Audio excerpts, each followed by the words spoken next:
unbearable pain, and the taste of blood on dry lips. The girl struggled to open her eyes, only to shut them again immediately. The bright sunlight blinded her.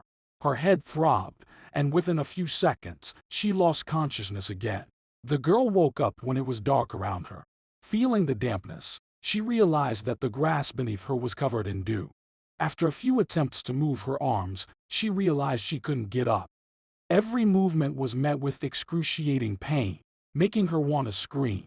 She didn't know why, but she tried to contain not only the scream but also a moan, as if afraid of something or someone. Listening to the nightly rustles, she lay quietly on the grass, trying to remember what had happened to her. Who am I? What am I doing here? She asked herself one question after another.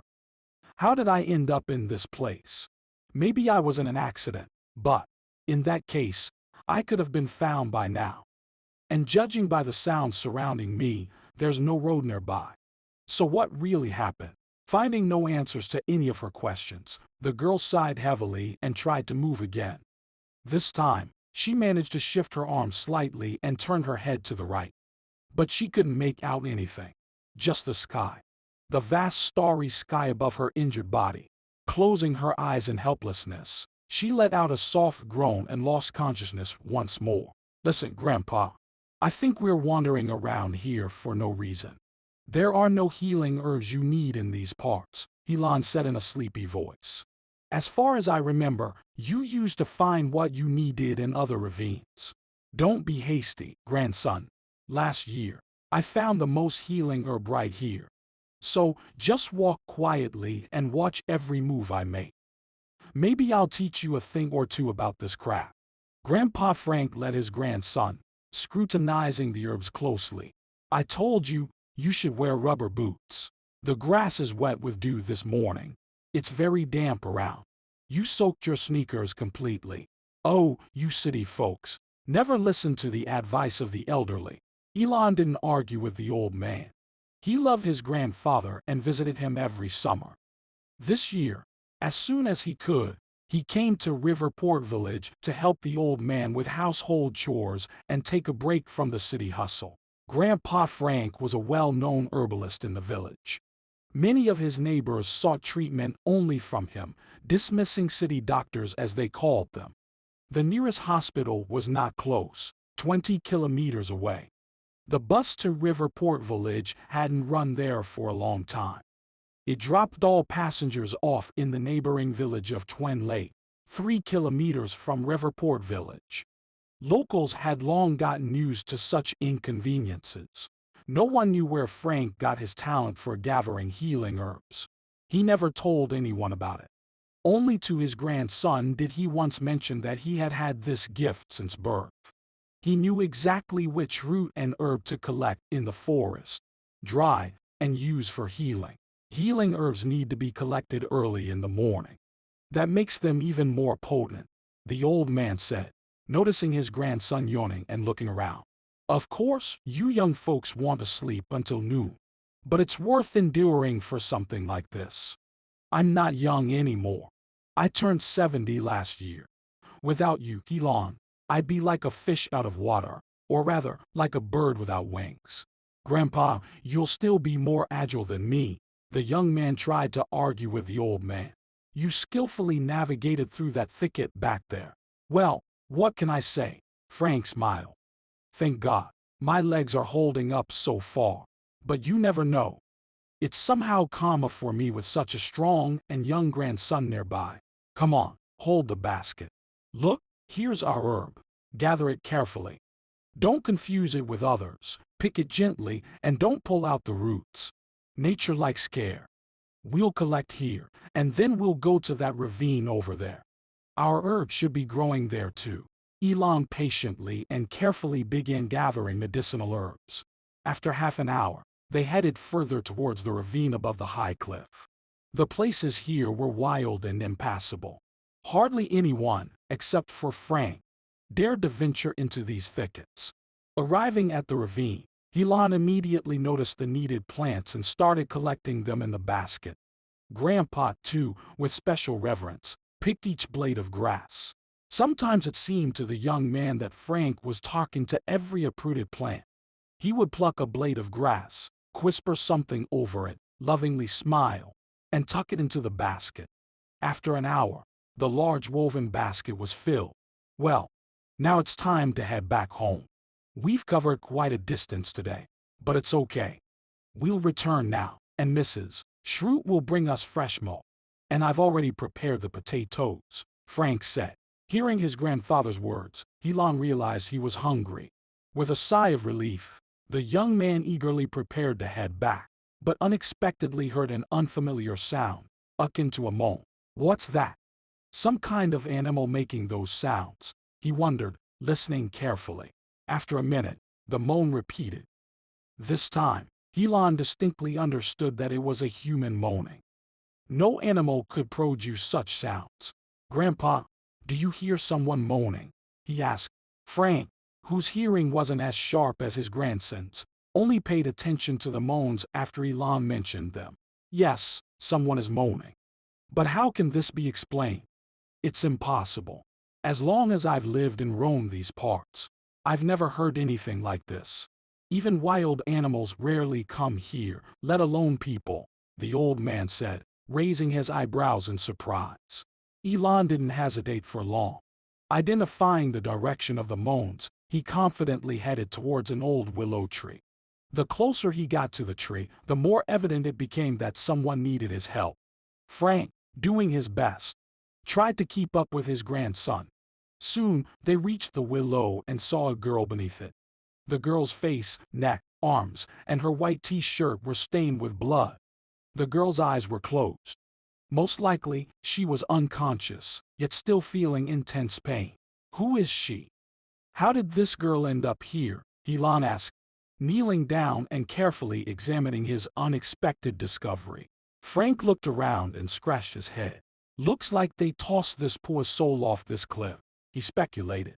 See how steep the descent is. And the grass is crushed in places. Also, she hit her head hard. Blood is seeping from it. Luckily, her skull isn't injured. Otherwise, we wouldn't have found her alive. We might not have even heard her moans. Grandpa, what do we do now? Elon nervously asked. We can't leave her here. I'll have to carry the basket myself. I'll take the girl to the village first, and then I'll drive her to the city. She needs help. You're right, but don't rush. Let me examine her. She fell from a high cliff. She might have not only twisted her neck, but also broken her spine, the old man advised his grandson.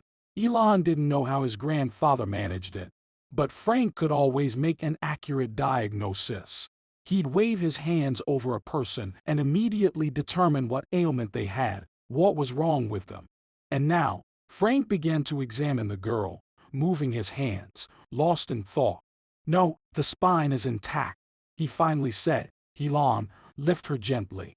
We'll have to carry her all the way home, and that's 7 kilometers. Think you can handle it?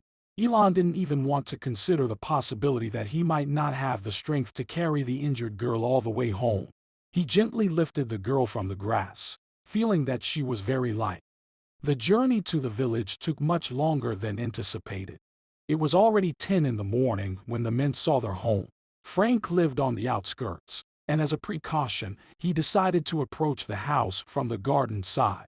He explained that they didn't need any extra witnesses for now. Elon didn't quite understand why his grandfather was behaving this way, but he didn't argue with him. Upon entering the house, he laid the girl on the bed and only then realized how tired he was. The girl still hadn't regained consciousness. She occasionally moaned and breathed heavily. Frank immediately began the treatment. Elon, help me. We need to change the girl's clothes, he ordered his grandson. And don't be embarrassed. Surely, you don't mean to say that at 25, you've never seen a naked girl. I'm not embarrassed. Your request just caught me off guard. The young man tried to justify himself. 15 minutes later, the grandfather and grandson had changed the girl's clothes. Frank made a decoction, treated the wounds, and applied a homemade ointment all over her body. This will help her recover faster. This mother of hers will heal anyone, he explained. It was getting dark, and the stranger still hadn't regained consciousness. Frank busied himself with the patient, forgetting about food and rest. Lunch and dinner had to be prepared by Elon alone. Yes, we have quite a guest, Frank concluded, sitting down next to his grandson. Look what I found in her pocket. In his hands, the old man held an unusual bracelet. Apparently, the jewelry was made of gold and some precious stones. The elegant piece was shaped like a serpent with an open mouth. Yes, this bracelet is worth a good amount of money, Elon agreed. I noticed her clothes were fashionable and expensive too. To me, it looked like ordinary clothes. Frank waved his hand. Elon didn't bother explaining to his grandfather, realizing it would be hard for him to understand. Grandpa, when can we take her to the hospital? He asked, hinting that the stranger didn't belong in the old man's house and needed qualified medical assistance. Let's wait until morning, Frank replied. If I'm not mistaken, she should wake up soon. My herbs will do their job. Your scientists and doctors won't heal her as quickly as I will. Trust me, I know what I'm talking about. And it's dangerous to take her to the hospital now. We don't know who did this to her, who she might have interfered with. People don't just throw others off cliffs, especially in such remote places. Whoever did this clearly hoped she wouldn't survive. Do you understand what I'm saying? It seems so, Elon whispered.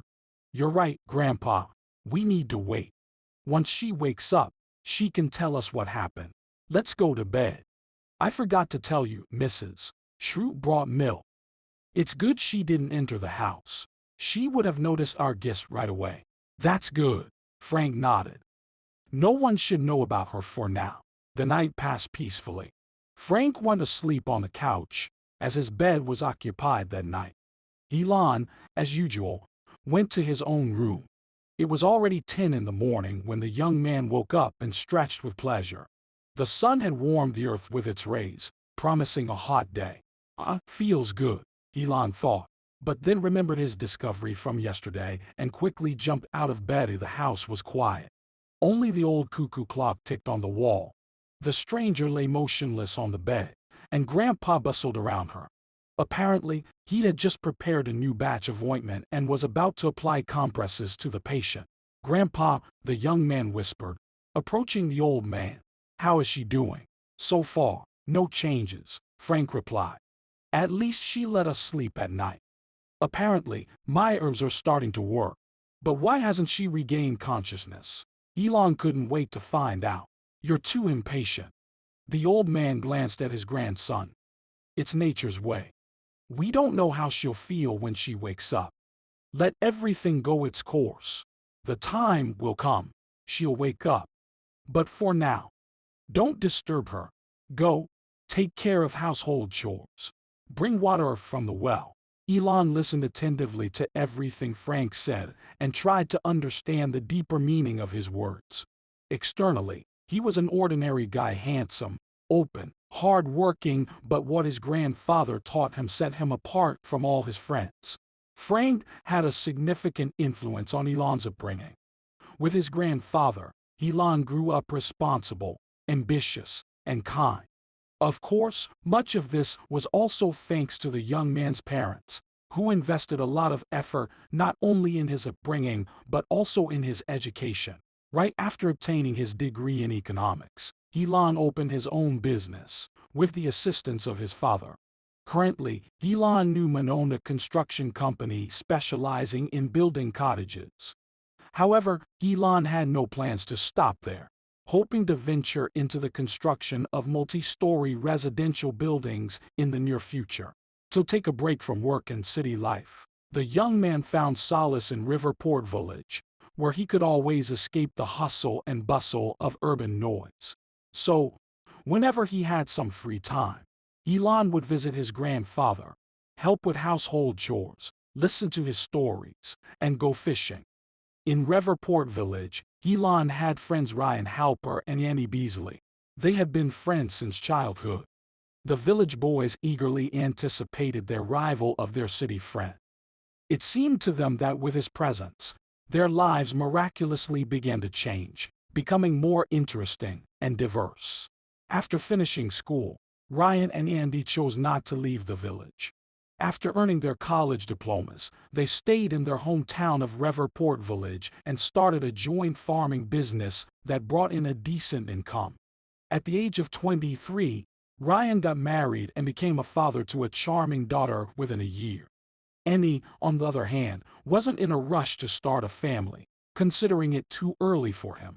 Elon filled a bucket with water, lifted it, and began washing his face, relishing the incomparable pleasure of the icy refreshing water. Elon, you've really grown fond of country life. Andy's cheerful voice interrupted Elon's thoughts. Andy, good to see you, Elon exclaimed, drying his face with a white towel. Just the third day here.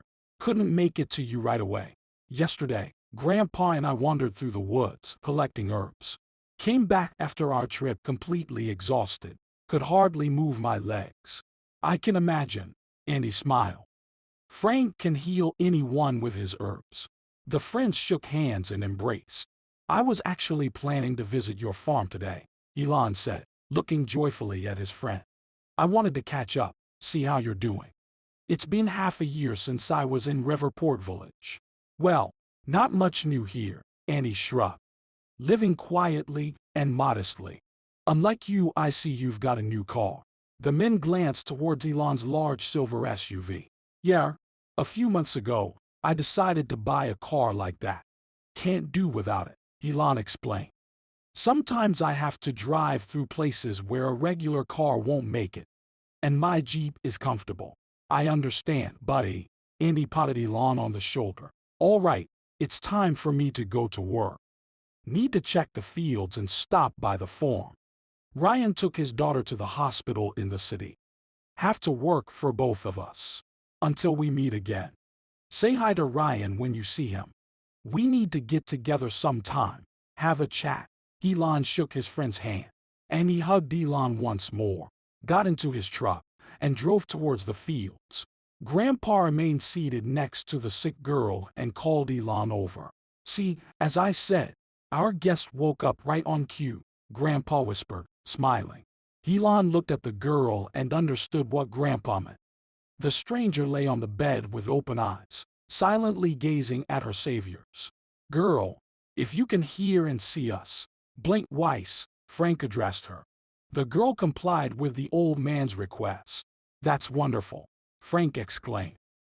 Now I'll give you some decoction. It's been waiting for you since the morning, but that's even better. The strength of my medicine only intensifies with time. The old man got up and headed towards the kitchen. Elon remained next to the girl, watching her. For some reason, at this moment, he felt that he had never seen a more beautiful and enchanting girl. Despite numerous scratches and bruises, the stranger left an indescribable impression on the young man. Here's my decoction. Grandpa's voice brought Elon back to reality. Dear, try to drink all of it. It's crucial. These herbs will heal you quickly. I'll prepare another batch in the evening. The girl struggled but managed to drink the bitter concoction and soon fell asleep. Elon didn't leave her side that day, eagerly waiting for the stranger to wake up, or perhaps even speak. Evening fell unnoticed. The girl slept the entire day, waking up only for a few minutes at a time before drifting back to sleep. Don't worry, grandson, she's still too weak. Sleep is the best medicine for her right now, Frank reassured, noticing Elon's interest in the girl. Elon didn't say anything. He couldn't make it to his friends that evening again. Night fell. The sky was adorned with stars, and Elon sat on the porch, marveling at the incredible beauty of the summer night. The wind brought the scent of moisture and wild flowers from the river. Elon closed his eyes and smiled. For some reason, he felt absolutely happy at that moment, happier than ever before. It was precisely at this moment that his phone in his trouser pocket chimed with Lily's name on the screen. Elon remembered that he hadn't called her for a few days. Of course, Lily was waiting for his call and purposely refrained from calling first, intending to remind him several times later. In 6 months of getting to know Lily Karen Wood, Elon had learned about her character. Hello, Elon. Where have you disappeared to? Is life in Riverport Village more interesting than ours in the city? She began scolding him in her usual tone. For some reason, during their time together, Lily firmly believed that Elon was the man she had dreamed of all her life. In the first few months, Elon also felt that way. The slender brunette with blue eyes had charmed him so much that he even began to believe it was true love. He didn't understand how Lily introduced him to her father, one of the most influential businessmen in the city, owning a chain of hotels and restaurants. Over time, Elon realized that Lily was not the woman he wanted to spend his life with. However, the girl had attached herself to him and wouldn't even consider the possibility that Elon might fall out of love with her. Of course, she never considered the idea that Elon didn't love her. Raised by her father in an atmosphere of permissiveness and having all her wishes fulfilled, Lily didn't care about others' opinions and treated people as toys to be played with. After meeting Lily, she initially tried to present herself more attractively, but it didn't last long. Soon, all the traits of her self-centered character came to the surface. Elon concluded that the egotistical and self-absorbed Lily was definitely not the right fit. "It's really nice here, calm and peaceful," Elon said, struggling to contain his irritation. "I'll never believe there's anything attractive for life in this village. When are you planning to come back?" "I miss you already," Lily said. Elon got goosebumps from those words. He wasn't used to being rude to people, especially a girl. At that moment, he firmly decided that he would break up with Lily as soon as he returned to the city. "I haven't decided yet," he replied. "I'll call you when I get there. Good night, Lily." With that, he turned off his phone, realizing that Lily was unlikely to give up easily. To his surprise, Lily didn't call him back immediately, which he appreciated. "How long will this continue?" "I never promised her anything." "Yes, we communicated for a few months, but there was nothing serious between us," Elon thought, understanding that Lily had spoiled the rest of his evening with her call. "It's time to go to bed. But before that, I'll check if our guest has started talking," he decided. No visible changes occurred in the guest. After standing by her bed for about 3 minutes, Elon went to sleep, leaving the girl with his grandfather. Several days had passed since the discovery of the unknown woman in the dense forest above the cliff. The girl gradually started recovering, yet she continued to sleep a lot and remained silent. Elon eagerly awaited the moment when she could share something about herself. But time passed, and the unexpected guest was in no hurry to reveal her secrets. "Don't rush, grandson," Frank said. "We agreed not to tell anyone about our guest for now. Let's find out who she is and what happened to her, and then we'll think about what to do next. I'm afraid our haste in this matter could cause her irreparable harm. And perhaps there's danger for both of us as well." Elon also understood that there was no need to rush. There were matters pending in the city, and leaving the village without knowing who this beautiful stranger was didn't seem right. As if sensing his desire, the girl gradually came to herself and finally spoke. "Water. Drink," she whispered faintly. Elon, who was studying documents on his laptop at that moment, immediately heard her and brought a glass of water. Frank wasn't in the house at that moment.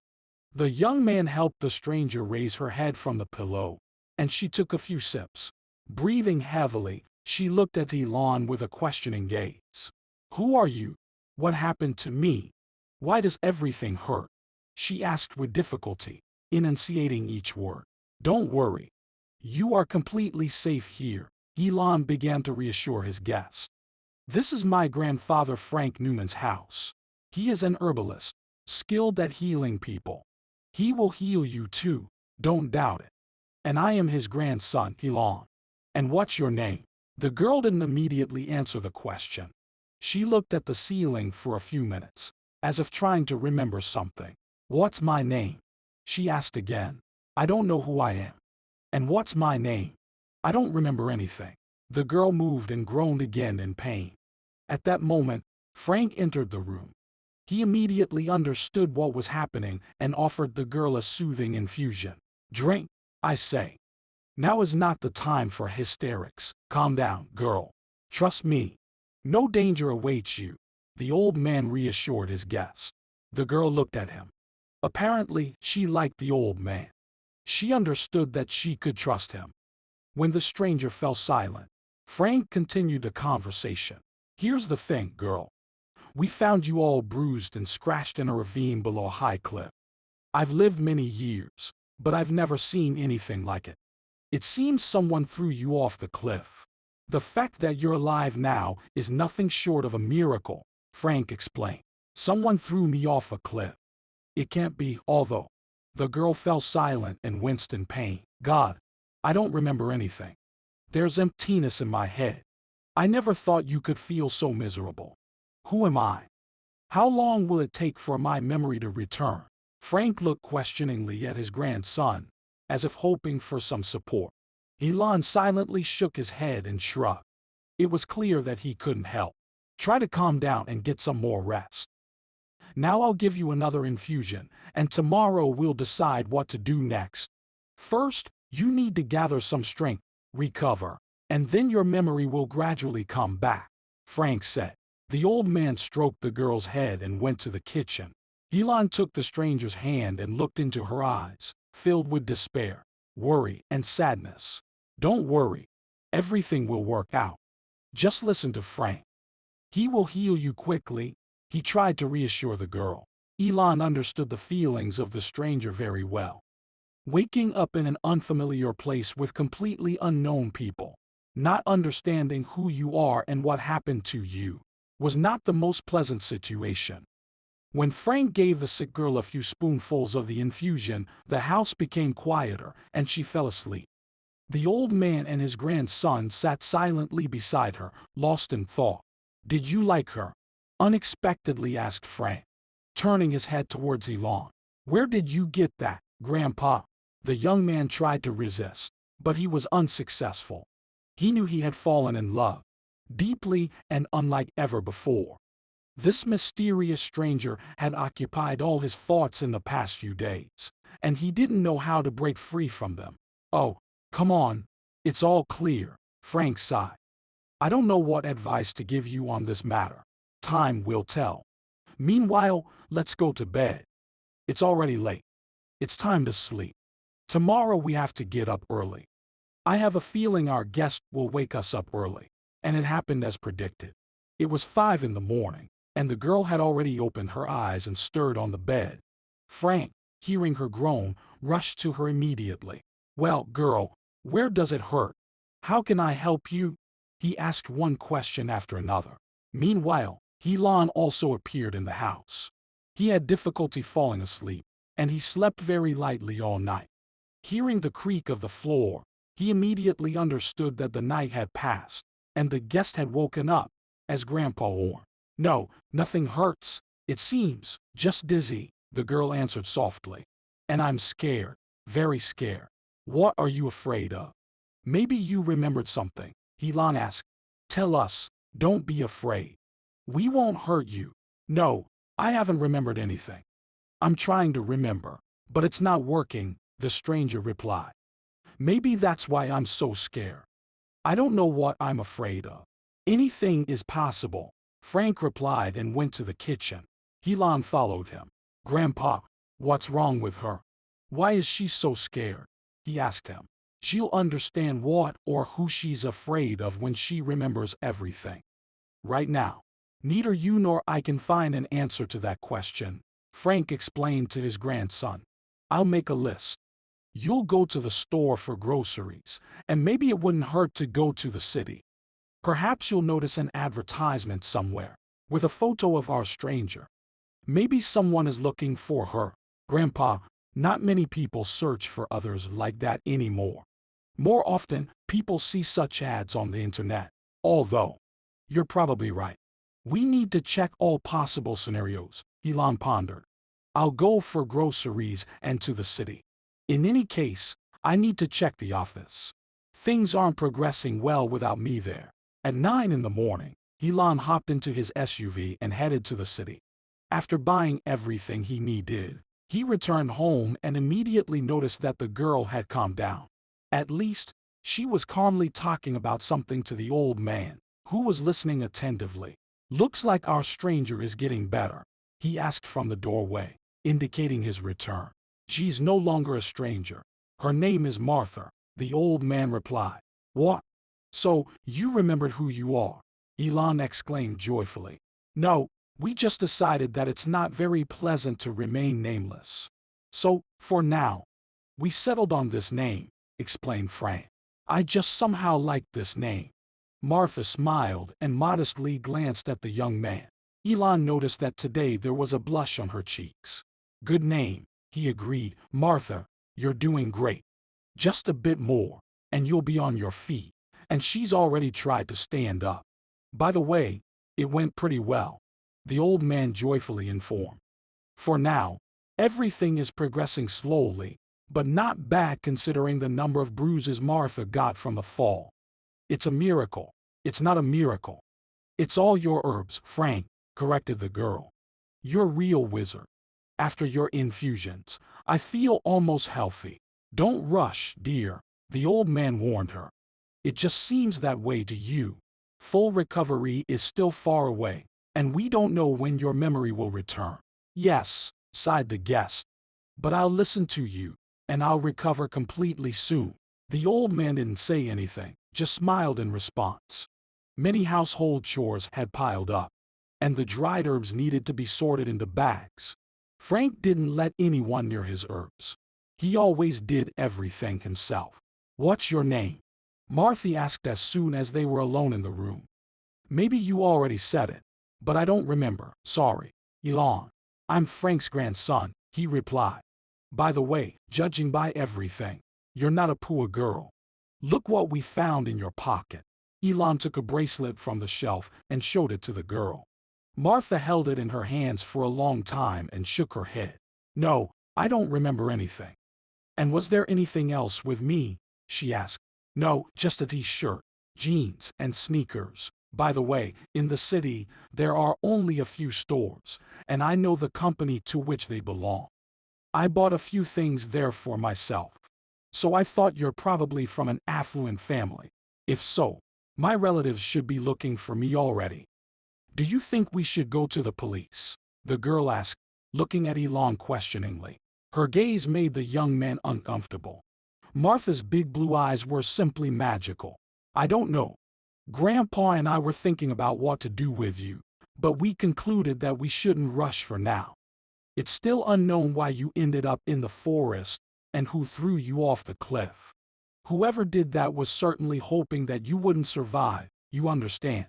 So, for now, I'll try to find some information about you. We can always go to the police later." "When will you go to the city?" the girl asked.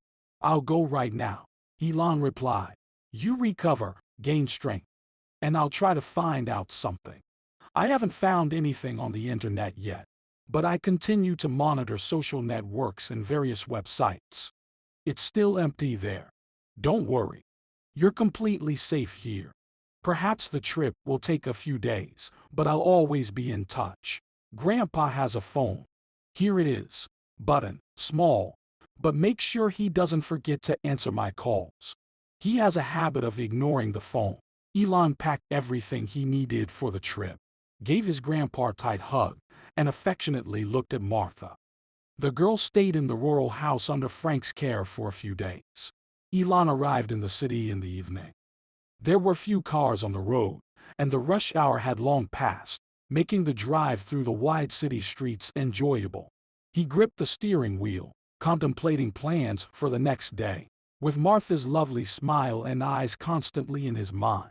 A phone call interrupted his thoughts. Who else could be calling at this hour but Lily? Reluctantly, Elon pressed the answer button. "Elon, what's with your voice? Aren't you happy to hear from me?" Lily asked. "Listen, I've missed you already. When will you get out of this village? I'm afraid you won't want to return to the city. I might have to come to you myself."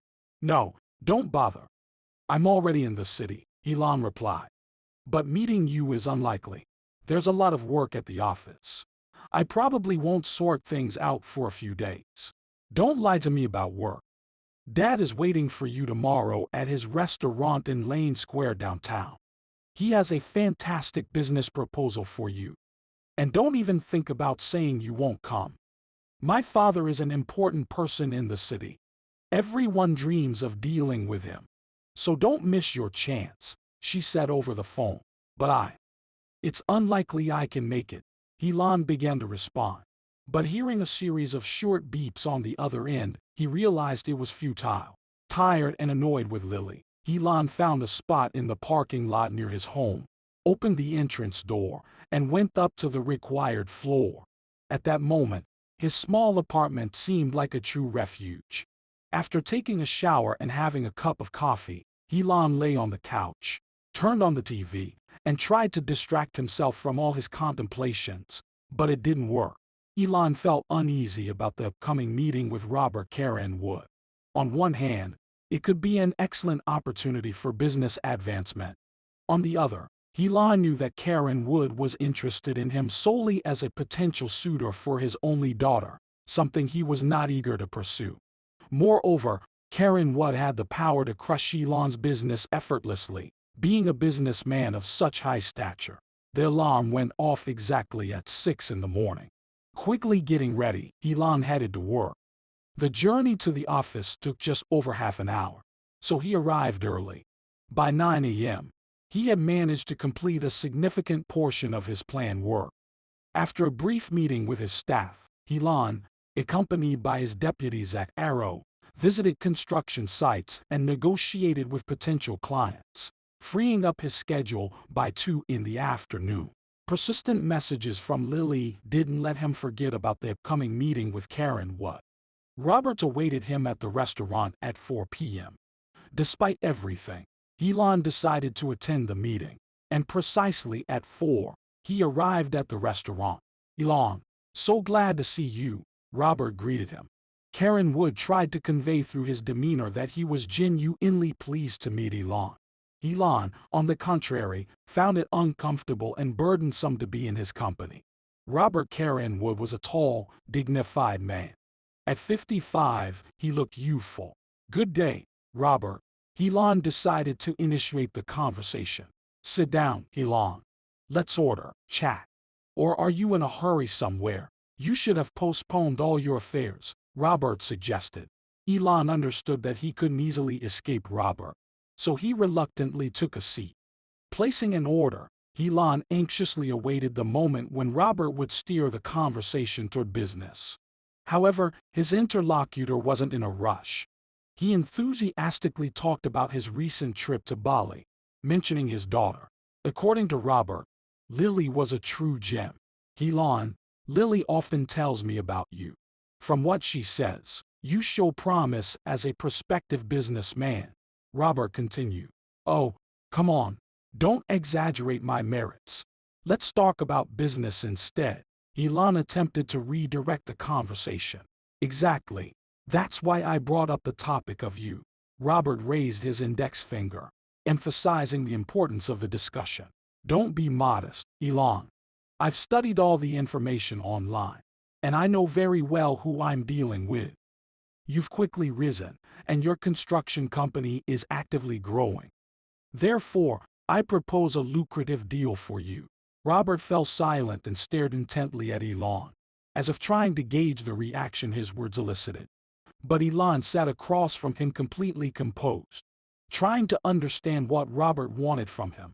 So, what am I talking about? Got lost in my thoughts, Robert said. Taking a sip of water, he cleared his throat and continued. Recently, I purchased a large plot of land just outside the city, only 15 kilometers away. Can you imagine? And I had this idea to build elite cottages on it, not just regular ones. And since you already have your client base, it won't be hard for you to construct beautiful mansions based on clients' orders. Can you imagine what a profitable deal I'm offering you? Elon understood that the deal was indeed beneficial for him, but he couldn't grasp Robert's true intentions. Yes, it's an interesting venture, but more interesting for me. And what's your gain in this case? Elon inquired. As for me, yes, I agree, I'll get a bit from this deal. But in return, I'll gain a wonderful friend and partner. Agree, Elon, in our time. Having a profitable and reliable business friend is very valuable. Elon realized that Robert wasn't being completely transparent. Therefore, he decided not to rush with an answer. All right, Robert, I understand you. Can I think about your proposal? I promise to call you in the near future, Elon said and stood up from the table.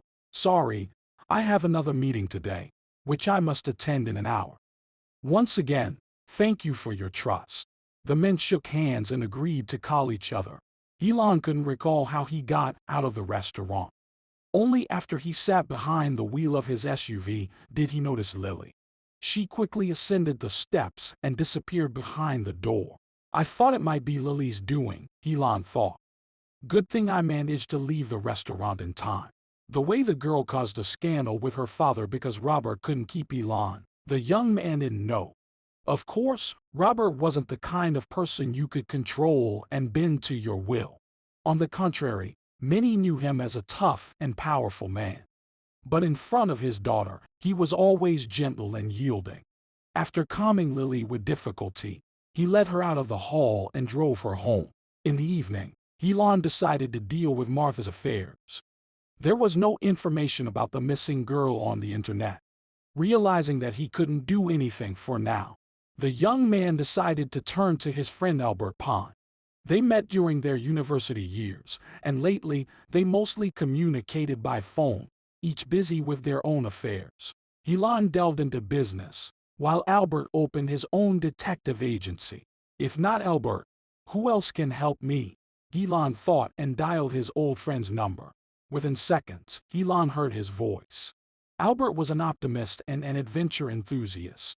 He loved recounting stories from his childhood and youth about playing detectives with friends. Elon often found himself thinking that he enjoyed these stories.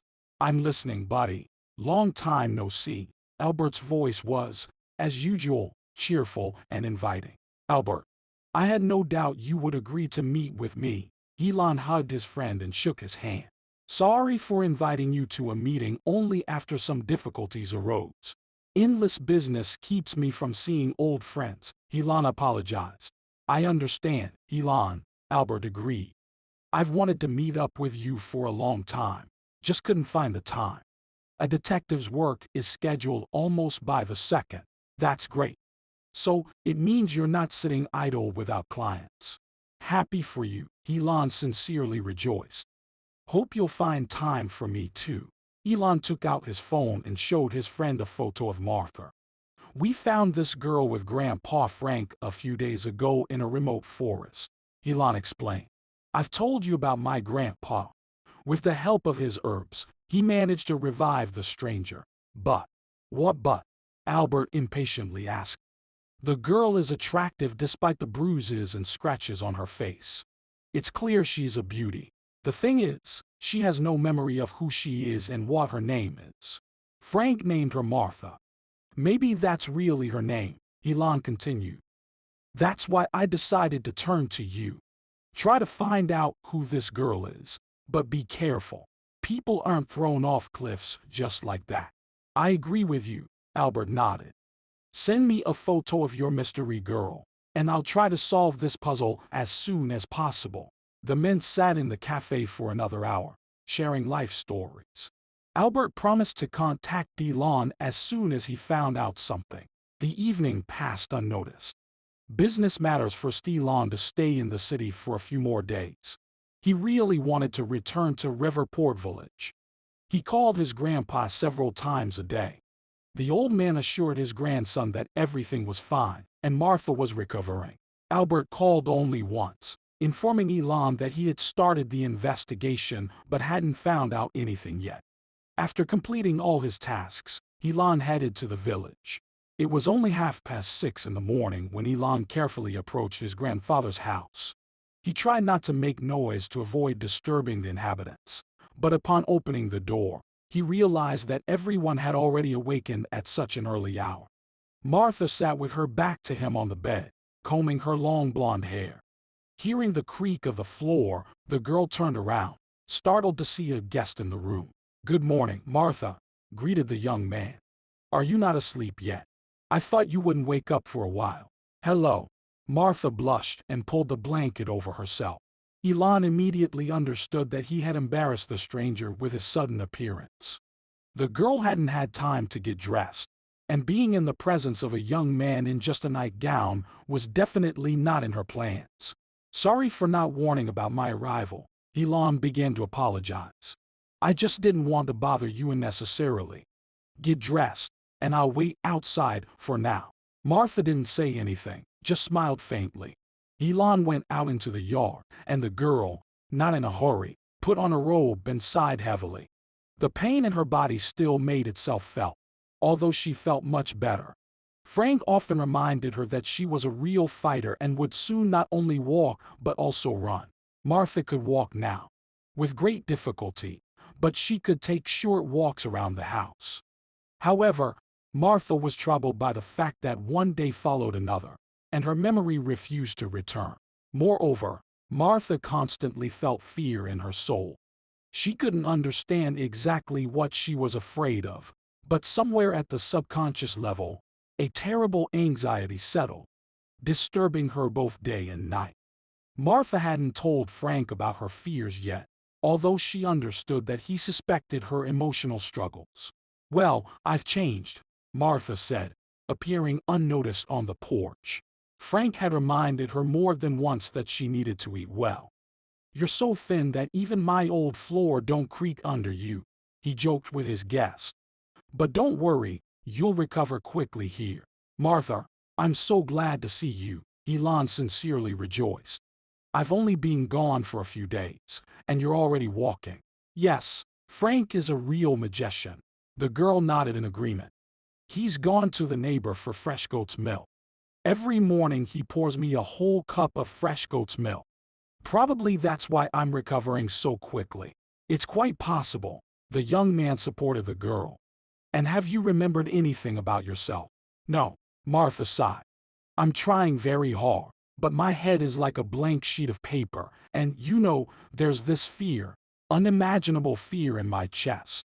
I want to get rid of it so much, but I can't do anything about it.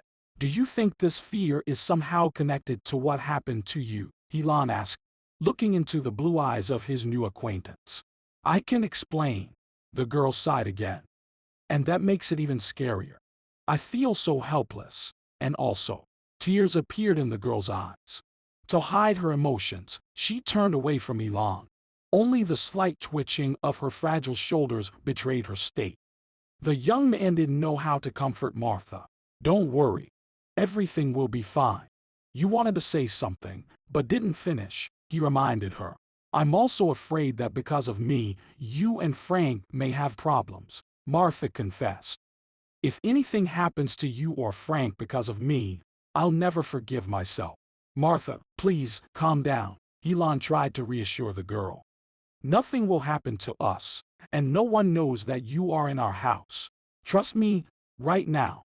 Neither Grandpa nor I are in any danger. At that moment, Frank appeared in the yard. From his concerned expression, Elon immediately deduced that something had happened. Elon, park the car in the garage and come into the house, he ordered without even greeting his grandson.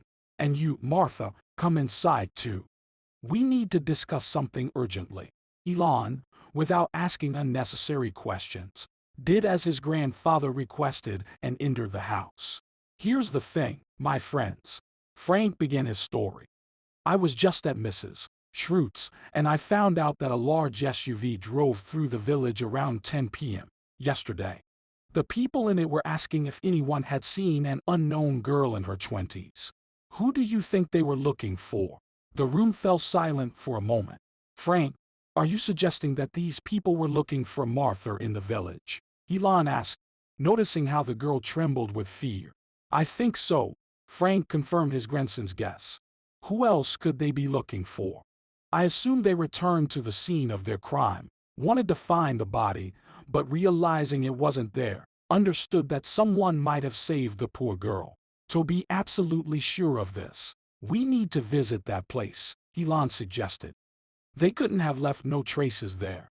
I'll check this virgin right away. If traces are found, it means Martha is in real danger. I wonder who you've become so dear to. Martha, pale, with huge frightened eyes, sat on the edge of the bed and remained silent. I need to leave, she whispered almost inaudibly. I don't want you to have problems because of me. I don't know who these people are, but something tells me they can bring a lot of trouble and misfortune. And where will you go? Elon asked. Have you thought about how Frank and I will feel after you leave? Or do you think we're so cowardly that we'll easily deny you help? No, of course not. I don't think that. On the contrary, the girl began to stutter from excitement. I just don't want to create problems. Then never say that again. Elon interrupted his interlocutor. We will definitely figure out how to help you, right, Grandpa? Of course, dear, Frank agreed with his grandson. We'll help you, after all. No one knows that you're hiding with us. There's nothing to worry about for now. And you need to get on your feet, get stronger. Let's have some milk, and I'll prepare breakfast. The men went out into the yard and talked about something. Martha didn't hear what exactly, but it was clear that they were discussing the people who had suddenly appeared in Riverport Village and were looking for an unknown girl. A few minutes later, Elon returned to the room and reported that he was going into the woods to check if there were any traces of strangers. It was entirely possible that they were not looking for Martha at all, but another girl, although it was clear that this assumption was incorrect. Elon changed his clothes, cheered up Martha, took her promise not to dwell too much on everything that had happened, and left. Walking through the forest was not difficult for Elon. He knew the way to the cliff well. The path was not short, so the young man stopped a couple of times to catch his breath and have a snack. His grandfather warned him to be extremely careful. For some reason, Frank assumed that there might be people in the woods. Therefore, Elon tried to walk quietly along the forest path, avoiding making noise. After crossing a small river, the young man was almost at the destination. A few more turns, and the forest would end. The notorious ravine and high cliff would appear. After covering a few more meters, Elon stopped to adjust his boots. As it turned out, he did it just in time. If not for that, he would hardly have heard the human voices. Husky? Maybe that's enough eating. Leave me some. It's unclear when we'll get more food, and you've decided to eat it all. A displeasing male voice made Elon startle, and he crouched to the ground. The voices came from about 15 meters away from him. Apparently, the men were busy with their food, so they didn't notice Elon. Or perhaps something else helped him remain unnoticed. All right, Marv, but there's almost no food left. 3 pieces of bread, a slice of ham, and a can of canned soup. The guilty-sounding hoarse voice responded. The voices fell silent for a while. Elon lay on the ground, almost not breathing, carefully listening to the voices. After 5 minutes, he heard the crunch of branches underfoot. Marv, let's go around the log from the other side. It seems we haven't been there yet. And who needed this girl anyway? Probably, wolves took her away, Husky speculated. Wolves? There are no wolves here, his friend replied. A few minutes later, the voices were no longer audible. Most likely, the men had indeed decided to walk to the opposite side of the ravine. Elon realized that Frank's suspicions were fully justified. The people in the black SUV were looking for Martha. They even left their friends in the woods in case someone showed up and could provide them with some information. But Elon still wanted to inspect the ravine. Moving cautiously between the pine trees, Elon reached the right place and saw that the clearing was all trampled. They were clearly looking for something. There was no doubt that Martha was now facing a serious threat. The only question was to find out who these people were and why Martha bothered them so much that even after attempting on her life, they couldn't leave her alone. For now, there were only questions without a single answer. Trying not to be seen by Husky and Marv, Elon carefully moved through the forest. Only after distancing himself significantly from the ravine, he could relax and almost run towards the house. Luckily, his grandfather's house was on the outskirts of the village. Frank and Martha eagerly awaited Elon's return but never expected to see him so early. "Elon, what happened? I've never seen you in such a state," exclaimed Frank. "Wait, Grandpa, let me change, catch my breath, and I'll tell you everything," Elon replied and left. Frank and Martha understood that there were no good news to expect from the young man. Finally, Elon returned and told them everything he had seen and heard in the forest. Martha listened attentively, holding her breath.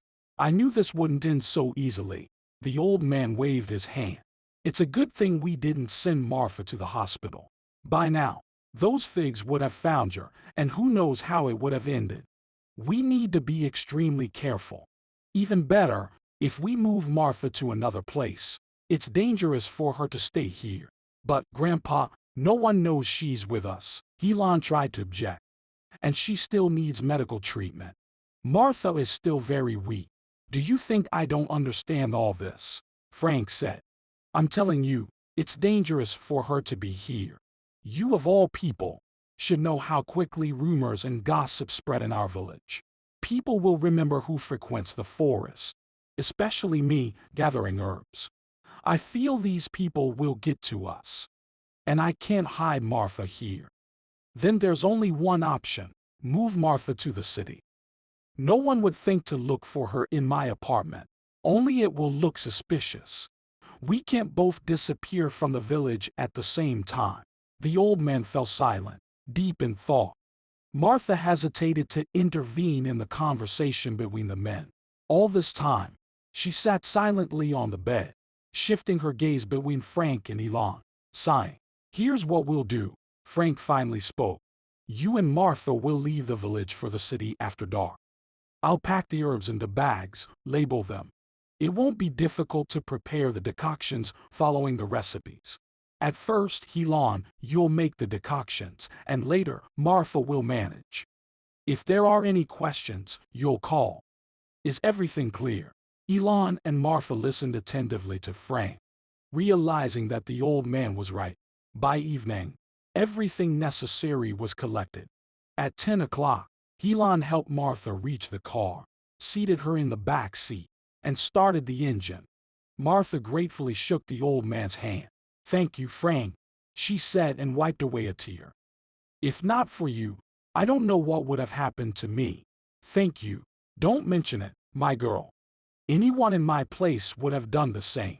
Just don't forget about the decoctions. They will heal you quickly, understand?" Frank asked. Martha nodded silently, smiling. Elon hugged his grandfather, asked him to be careful, and quietly drove away. Leaving the village turned out to be without significant problems. There were no strangers in Riverport Village that day. Most likely, they decided to visit other nearby villages. They reached the city close to midnight. Despite everything that was happening, Elon was glad that Martha would be in his apartment. He found himself growing fonder of her with each passing moment. He realized he wanted to spend as much time with her as possible. When Martha crossed the threshold of the apartment, it seemed to the young man that it became cozy and warm like never before. "Martha, tomorrow I'll buy everything we need," he said, handing her a towel. "The bathroom and toilet are next to the kitchen. My apartment is small, but I hope you'll like it. You freshen up, and I'll make the sofa for you." Martha did everything as Elon asked. She was glad that she could now wash and take care of herself independently. Of course, she did it slowly. Her body still ached, and not all the wounds had completely healed. "All set," Elon announced when Martha came out of the bathroom. "I hope you'll be comfortable here. Where will you sleep?" Martha asked, feeling embarrassed, understanding that in Elon's small one-room apartment, there was no suitable place for sleep. "Don't worry," the apartment's owner reassured the girl. "I have some supplies for such cases." Elon smiled, left the room, and returned a few minutes later with an inflatable mattress in his hands. "Humanity hasn't come up with anything better for such situations," he said. "Martha, have you ever slept on an air mattress? By the way, it's proven that sleeping on it is better than on a bed, and you can have the most beautiful dreams." Martha didn't quite understand what Elon meant. "I'm just kidding," Elon noticed Martha's confusion. The main thing is, we found a way out of this situation. Good night, Martha. Try to get a good rest and don't think about anything. The night passed unnoticed. Martha, tired from the journey and everything happening around her, fell asleep quickly. Elon, on the other hand, lay there, eyes wide open, until the morning.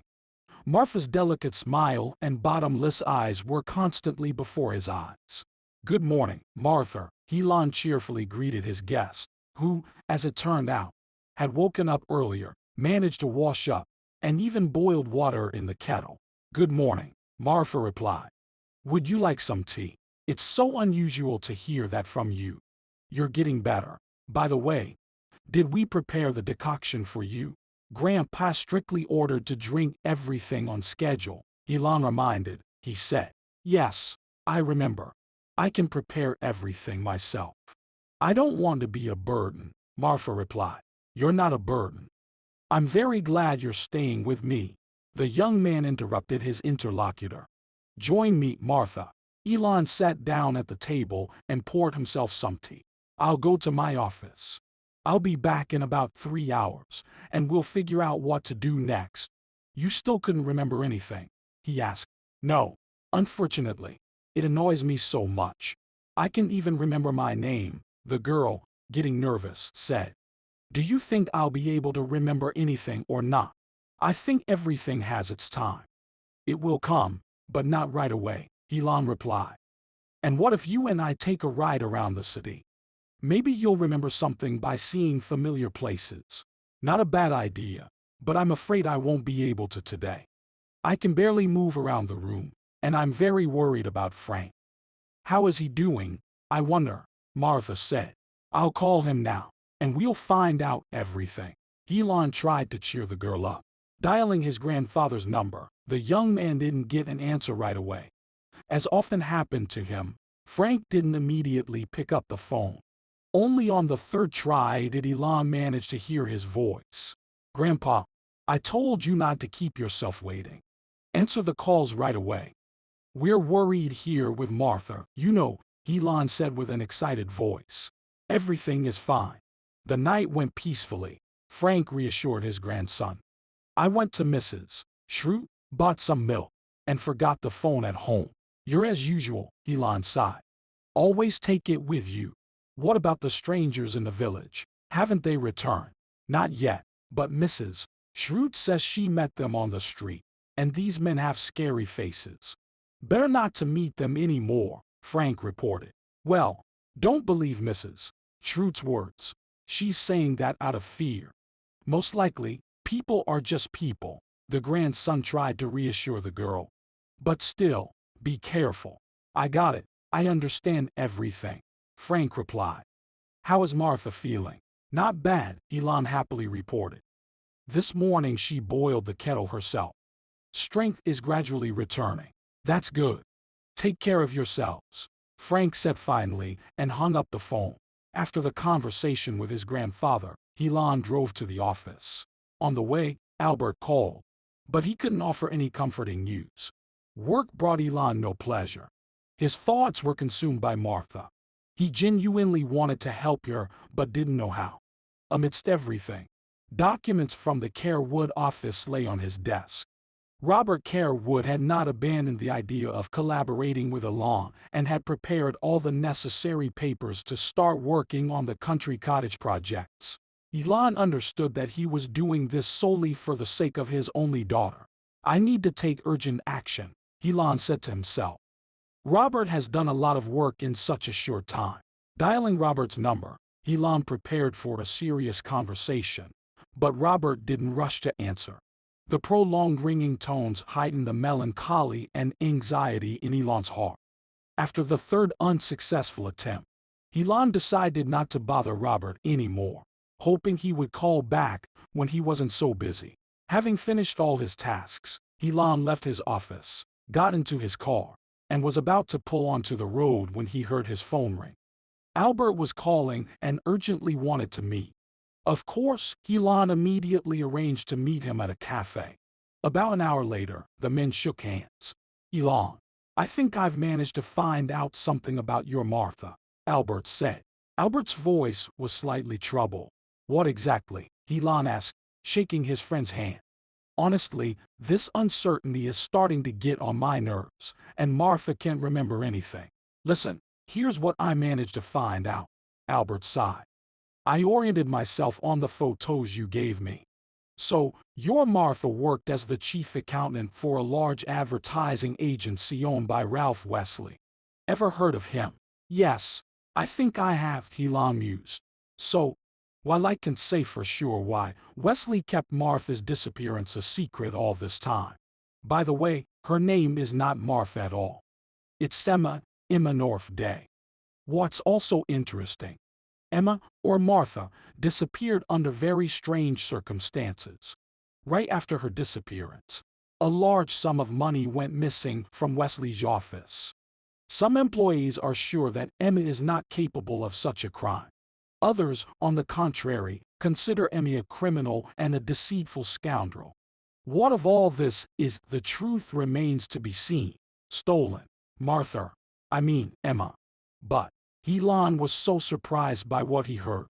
I'll never believe that Emma, is capable of that. As far as I could get to know her, she's an honest and decent person. Don't rush to judge a person you've known for only a few days. You've known her for a short time, and you're already sure she's not capable of a crime, Albert warned his friend. Besides, she's not in a condition to do anything right now. As you say, she's still weak and remembers nothing. Although, you know what? She might as well be lying. Elon was astonished. Oh, buddy, it seems you got carried away with this stranger more than you should have, Albert noted. Please, be more careful. She may be pretending to be sick, saying she doesn't remember anything, or perhaps just waiting for the right time to save her own skin. Elon tensed. His thoughts were occupied by Martha. He couldn't believe what Albert was saying about her. Just waiting. No. I feel she's an honest girl, Elon continued. Besides, she had no money with her. Do you think she was robbed and thrown off the cliff, hoping she'd die? Then why were they looking for her in Riverport Village? Who are those people in the black Jeep? Are they looking for Martha, or Emma, or the money she allegedly stole? Well, about the Jeep or the strangers in Riverport Village, please, tell me more. Albert became interested. I just didn't have time to tell you everything, Elon explained. For the next few minutes, Elon told his friend about how unknown men were asking Riverport Village residents about a 20 to 22-year-old girl who, for unclear reasons, could have ended up in the village. All of this is very strange, Albert said slowly and thoughtfully. He was silent for 10 minutes, but Elon felt like an entire eternity had passed. In any case, for now, we have very little information, he finally said. In the near future, we'll try to find out more about all of this. Maybe you'll come to visit me, and you'll talk to Martha yourself, Elon suggested, secretly hoping that by getting to know the girl, Albert would understand he was wrong about her. It's too early. Let's not rush. She hasn't told you anything either. Let her get a little stronger, and in a couple of days, I'll try to find out more facts. Maybe by then, I'll know exactly where the truth lies and where the lies are, Albert decided. Saying goodbye to his friend, Elon sat in the cafe for a while longer. A heavy rain started outside. Large drops beat against the window pane, reminiscent of Elon's thoughts, which flowed endlessly in his mind, never giving him a moment's peace. When the sky cleared, Elon left the table, paid the bill, and headed home, where Martha was waiting for him. She greeted him joyfully, informing him that she had managed to prepare an infusion and had already taken it. You say you constantly feel some anxiety. Can't you tell what it might be related to? Elon asked Martha from the doorway. Martha immediately understood that Elon had learned something about her. Why are you asking? Did you manage to find out something about me? She inquired, looking closely at the young man. No, where did you get that idea? I'm just constantly thinking about what happened to you and who you might have upset so much, Elon replied. No, I haven't remembered anything yet. Martha sighed sadly. I'm causing you so much trouble and problems. I wish we could figure everything out as soon as possible." The evening in Elon's apartment passed peacefully. After preparing a delicious dinner, they watched movies and engaged in conversations on various topics. The longer Elon spent time with Martha, the more convinced he became that she couldn't be a criminal, that she was, in fact, a wonderful person with an open and sincere soul. "Daniel, any news about Emma Northday?" Ralph Wesley drilled his subordinate with his eyes, waiting for an answer. "Nothing yet. We're waiting for Emma to be found, and we'll get answers to all our questions," Daniel Northday replied timidly, avoiding eye contact with his boss.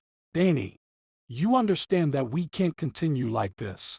Ralph raised his voice. "Tell me, how did information about Emma's disappearance leak to the office staff?" "Right after her disappearance, we agreed to keep everything secret. We'll try to figure it out ourselves. I don't need these dirty rumors around my advertising agency. Time is passing, and the case is at a standstill. Ralph, believe me, we're doing everything we can." Daniel didn't know what to say and felt nervous. "Emma disappeared, but I'm sure she's not involved in the money story. I'm not going to the police, although Simona is very worried. Maybe without warning us, she'll file a missing person report for her daughter." "Simona, oh, Simona has always been like that." Ralph smiled. "Okay, I'll deal with Simona. And you keep looking for your wife. Do whatever you want. But Emma must be found very soon. Do you understand me?" Daniel nodded and left the boss's office. Ralph shuffled a few more papers and left his office. The man decided to visit his old acquaintance, Simona Flinch. At 50, Simona was still beautiful. Of course, the years of youth were irretrievably gone, but the woman could still outshine any young girl. Once upon a time, there was love between Ralph and Simona. Young Ralph thought that Simona would become his wife, and that he would never love anyone like this again. Who knows, maybe even now he had feelings for her, but he tried not to entertain such thoughts. Simona was tormented by heavy thoughts about the loss of her daughter, Emma. The girl had recently received a diploma in higher education and joined Wesley's office as the chief accountant. In many ways, this was due to Simona. It was she who asked Ralph to hire her daughter. Moreover, Emma's husband, Daniel, by that time had a good reputation and had already taken the position of the head of one of the departments. Ralph gladly took the girl to work. He had known Emma for a long time and treated her like a daughter. Ralph's thoughts were interrupted by a phone call. Kimberly was calling. "Darling, I stopped by your office, but you weren't there." The girl said into the receiver, "Where are you? What time should I expect you home?" "I don't know yet, my dear. There's a lot of work piled up, but I'll try to be back by dinner," Ralph promised. A year ago, he married Kimberly. The young girl was the same age as Emma. Ralph himself didn't understand how he fell into her clutches. Honestly, at 60, he had never thought about getting married again. After parting with Simona, he never found that one person with whom he could live in love for the rest of his life. Kimberly burst into his measured weekdays like lightning. Bright, extravagant, young, she brought a breath of fresh air into the life of a confirmed bachelor. A year had passed since the wedding. But Ralph sometimes caught himself wondering if he had done the right thing with Kimberly. She is young, and he, although Kimberly often reminded him that he was not old at all and in the prime of his life. These words warmed his soul, kept him in shape. Ralph was one of those men who, with age, only became more handsome. Wrinkles and gray hair only adorned him and gave him a special charm. The journey to Simona's home took about 14 minutes. Bringing a bouquet of white roses, Ralph knew they were her favorite. He climbed to the 5th floor and rang the doorbell. Seeing Ralph at the door, Simona invited him into a small, cozy hallway. "Hello, Simona, weren't you expecting me?" Ralph asked, handing her the bouquet and settling into a chair. "Why would you think that? On the contrary, I couldn't wait," the woman replied sarcastically. "Time is passing, Ralph, and Emma isn't coming back. It was your initiative not to involve the police. Can you imagine what it's like for me to sit in this apartment every day and wonder if my daughter is alive? I understand everything, Ralph replied. But be patient a little longer. I'm sure Emma will be found soon, and we can get to the bottom of this murky affair. And what do you think about the stolen money? I won't stop repeating that I don't believe in all this. My daughter couldn't commit such a crime, Simona said. I know, please, calm down. Ralph tried to lighten the mood. Daniel also believes in his wife's innocence. He's looking for her, doing everything possible. Simona burst into tears, unable to withstand the tension. Ralph didn't know how to handle the situation and just sat silently, waiting for the woman to calm down. The reputation of your advertising agency is more important to you than my daughter's life, Simona continued, regaining some composure. Please, do something to save Emma. I feel that she is in danger. It's awful when you can't do anything. My heart aches, and my soul cries. Do you understand? Ralph understood the woman's feelings perfectly. He didn't have children of his own, but he had known Emma since childhood, treating her with special warmth. Do you think I'm doing nothing? Trust me, that's not the case. Ralph tried to justify himself. I've enlisted all my trustworthy acquaintances in the search for Emma. Some of them have worked in the police for a long time. So, Simona, not everything is as hopeless as you think. Having listened to her guest, Simona calmed down a bit and put the kettle on to boil. And how are your salons doing? How are things going? Ralph asked. You say you're sitting at home all day. You can't do that. Work always distracts from heavy thoughts, keeps you in shape. Don't give up, I beg you. You've always loved your job. The salons are doing fine, Simona replied. I don't forget about my work responsibilities. I just don't know how to cope without Emma's support. Simona Flinch owned a chain of beauty salons that brought her a good profit. Her only heiress was her daughter Emma, who, even in her student years, began to handle all her mother's accounting. But after receiving a degree in economics, she decided to work in Ralph's agency. Moreover, her mother supported her in this. The girl was interested in working in a new field, especially since her husband, for whom she married in her last year of university, also worked in the same company. Combining work in the advertising agency and handling accounting matters was not difficult for Emma. She was the best student in her class, graduated from university, and held great promise. Please, Simona, let's endure a little longer.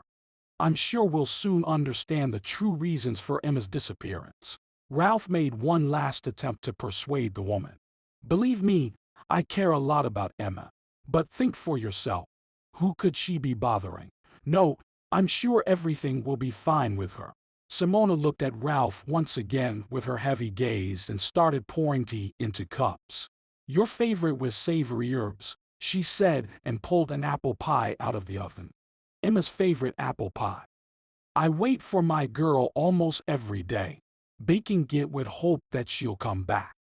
And it somehow calms the nerves when I'm not sitting idly. Ralph stayed at Simona's for another half hour and left, leaving her alone. The woman promised to endure a little longer, but they both knew it wouldn't be for long. Simona's nerves were on the edge, so Ralph doubled his efforts to find Emma. A week had passed since Martha moved into Elon's apartment.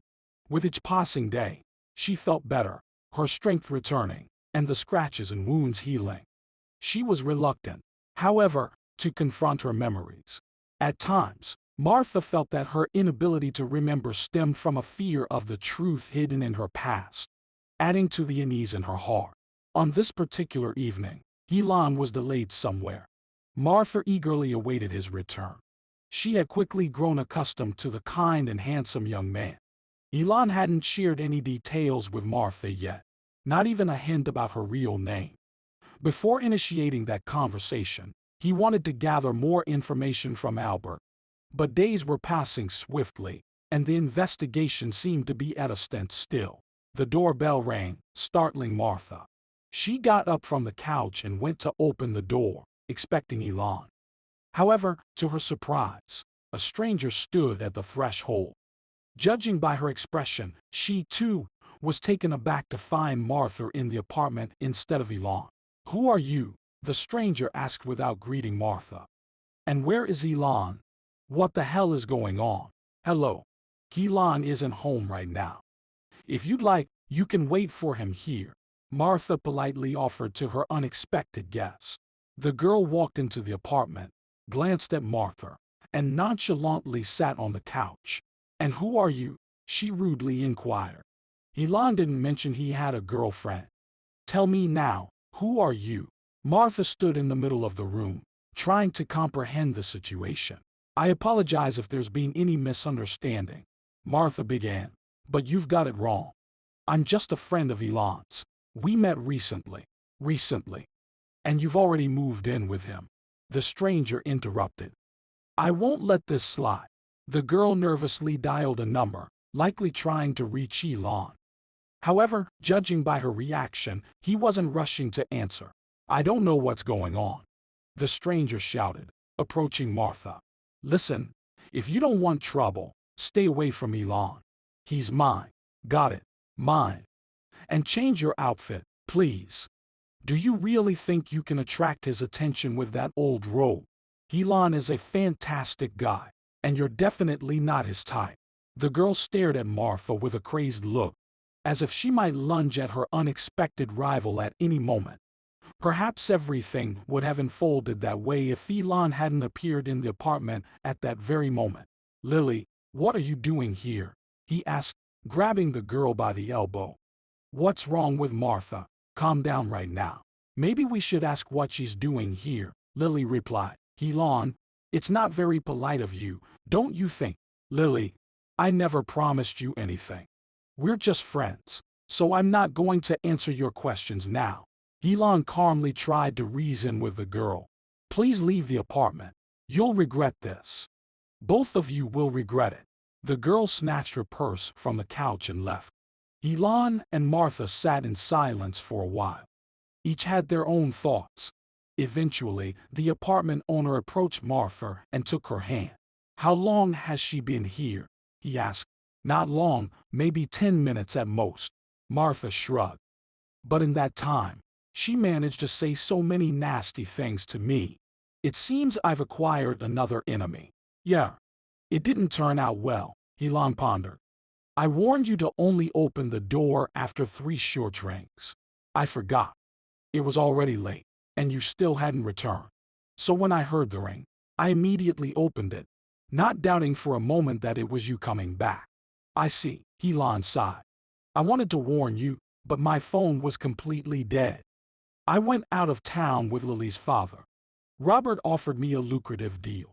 Today I had to refuse him because I understand perfectly well that he's doing all this only for his daughter. He strongly urged me to look at plots for construction. I went, but still turned down the business plan. I don't want anything to do with Care Wood. If I hadn't done that today, Lily would continue to think she has every right to me. So she's not your girlfriend?" Martha asked, genuinely surprised. "I told you no," Elon replied. "She's just obsessed with me. Every time we meet, I make it clear that there's nothing between us and can't be, but she just can't seem to understand." "Weird girl," Martha shrugged, catching herself thinking that she was very glad to hear this from Elon. "Martha, it looks like you're feeling much better." Elon shifted the conversation to another topic. "I think it's time to get you dressed. I'll take you to a store, the one where you definitely shop. Maybe it will help trigger your memory sooner." "I'm fine with that," the girl agreed. "And when? Let's have dinner right now, and then we'll go. I've already bought you something. You're not planning to leave the apartment in this robe, are you?" "No, of course not." Martha smiled and opened the bag Elon brought with him. In it, she found a beautiful summer dress and shoes. "I hope I guessed the size right," Elon said. "You change, and I'll be in the kitchen." Martha quickly changed, and the dress and shoes fit perfectly. "Thank you so much. I don't know when I'll be able to repay you, but I'll definitely do it." "Don't talk nonsense," the young man interrupted her. "I'm doing this from the bottom of my heart. so thanks are not needed. Agreed. Martha nodded and pulled out another item from the bag. Sunglasses. Is this for me too? She exclaimed once again. Of course, for you, Elon shrugged. Haven't you forgotten that you might be sought after? It's entirely possible that they're still looking for you, trying to cover up the traces of their crime. Can you imagine how scared they must be right now? You could resurrect at any moment and file a police report. Sorry, I didn't think about that, Martha said. Half an hour later, they got into the car and drove along the highway. Martha, look carefully. Perhaps you'll see something familiar and start remembering, Elon suggested to his companion. Martha sat next to Elon, looking around. The drive to the designated shopping center took about an hour. After parking the SUV, they entered the building and went to the second floor. This is the store I was telling you about, Elon said. The clothing you wore is only sold in Brent's stores. Of course, there's another one in town, but we'll get there another time. So, anything coming back to you? Martha silently walked through the store, feeling the clothes hung on hangers. At some point, everything around her seemed familiar. She lingered in front of some jackets and trousers, examining them from all angles. For some reason, I feel like I've worn these clothes before, but I might be wrong. Maybe I just like them. Martha whispered and immediately noticed the questioning look from the salesperson. Can I help you with something? Are you trying anything on? The girl asked, approaching Martha. Martha wanted to say that she wouldn't be trying anything on, but she didn't have a chance. Of course, she'll try them on. Martha, go to the fitting room. Miss, please get us this jacket, trousers, dress, skirt, and, I think, this coat. It will be very comfortable in September, Elon said. Martha had no choice but to comply and try everything on. Elon evaluated each item and was satisfied. Martha was quite content as well. The only thing that bothered her was the prices. She didn't want to be indebted to Elon, but he refused to listen and paid for all the purchases. After that store, they visited the cosmetics, lingerie, and loungewear sections. In the shoe store, they bought sneakers, sandals, and another pair of shoes. Elon, you're spoiling me, Martha said, feeling embarrassed. I didn't expect to leave the mall with so many bags. Well, that's great, Elon replied, neatly arranging the bags in the car's trunk. Now you have everything you need for the time being. At that moment, Albert's name lit up on Elon's phone screen. He informed them that he had managed to find out a lot of new information. Elon didn't delay the conversation and invited him over. Moreover, the detective insisted that Martha should know everything. Martha, our evening doesn't end here. While you were choosing shoes, I managed to buy you a phone and a SIM card. So now we can always stay in touch. Here you go. Elon handed Martha the phone. And at home, an interesting meeting with my friend awaits us. I'm not sure exactly what he'll tell us, but we definitely need to know about it. Is it about me? Guessed Martha. Yes, I hired a detective even before you came to town. As it turned out, figuring out who you are wasn't that easy, but he did manage to find out something, Elon explained. It's almost 10 in the evening, but Albert insists on a meeting, so we need to hurry. From all she heard, Martha's heart raced faster.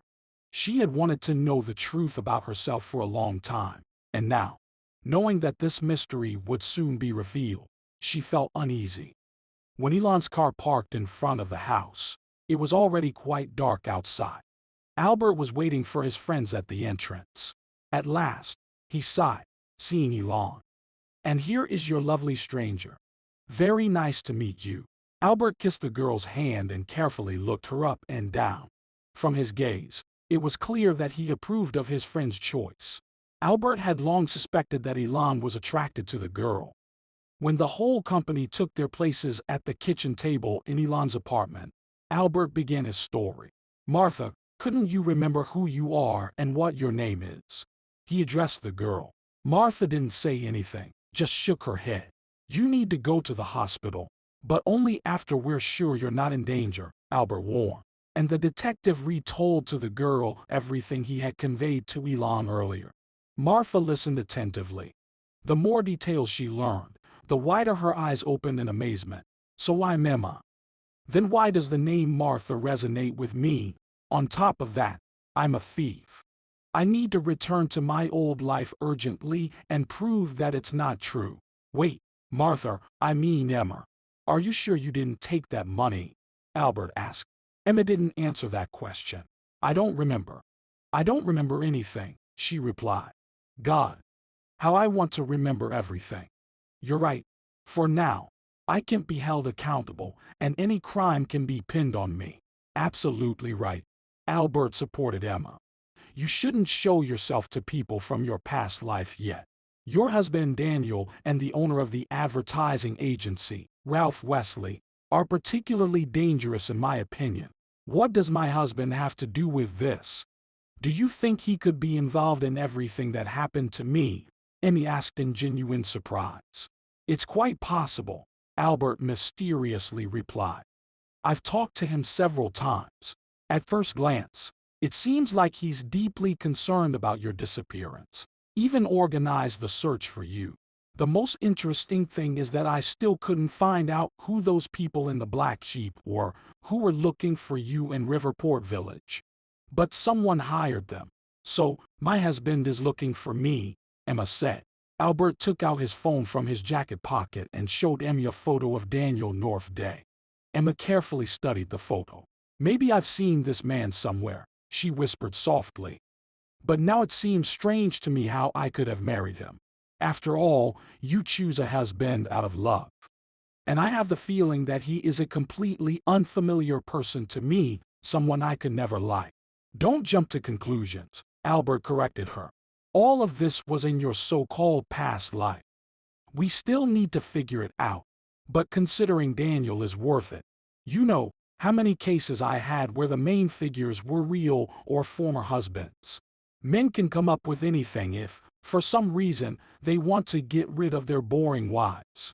I'm scared by your words, Emma whispered and looked at Elon, who had been silently sitting at the table, listening to the girl's conversation with the detective. What do you have on Wesley? Elon asked. I've met him several times at corporate events. He seems like a decent person, although, as you said, you can never be completely sure about anyone. We need to check all existing virgins. First of all, we need to gain Daniel's trust. Albert returned to the conversation about him. But how can we do that? Elon asked. Maybe I can contact Ralph's agency, supposedly for advertising for my construction company. At the same time, I can observe what's going on there and gather information, Elon suggested. Not a bad idea. I think it's worth a try. The detective supported his friend's idea. And, why don't you casually mention that you've heard about the disappearance of the chief accountant? Start talking about accounting, and gradually steer the conversation in the direction you want. Who knows, maybe there you'll find information about where and from whom such information might have slipped. And watch Daniel's reaction. He heads the customer relations department, so I think he'll be the first to direct you to himself. How did you figure all this out? Elon wondered. Well, I haven't really dug into anything yet, Albert nervously admitted.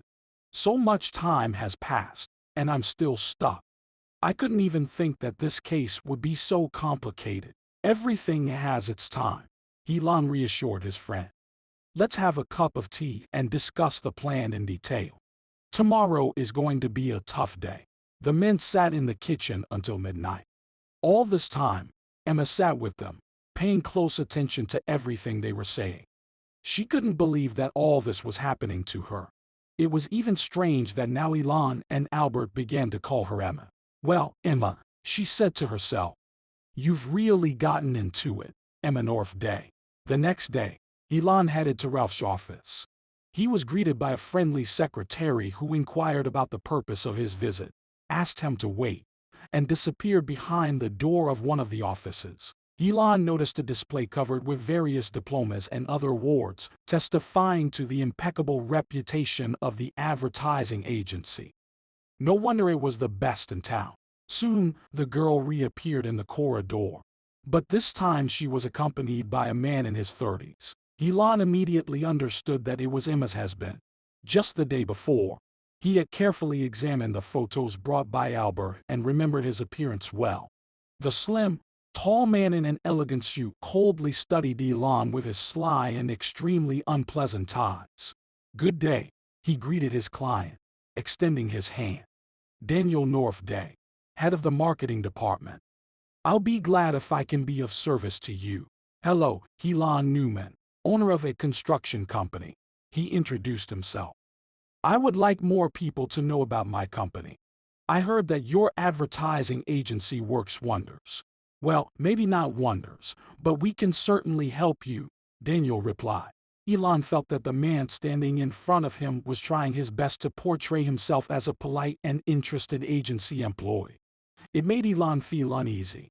He wanted to rush out of Ralph's office, but remembering the purpose of his visit, he pretended to be pleased to meet Daniel and obediently followed him.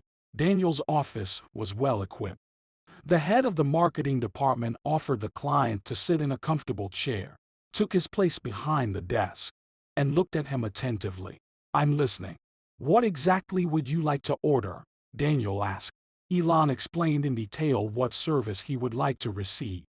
Daniel, after listening to the client, studied something on his computer for a while. "Elon, I understand who you are.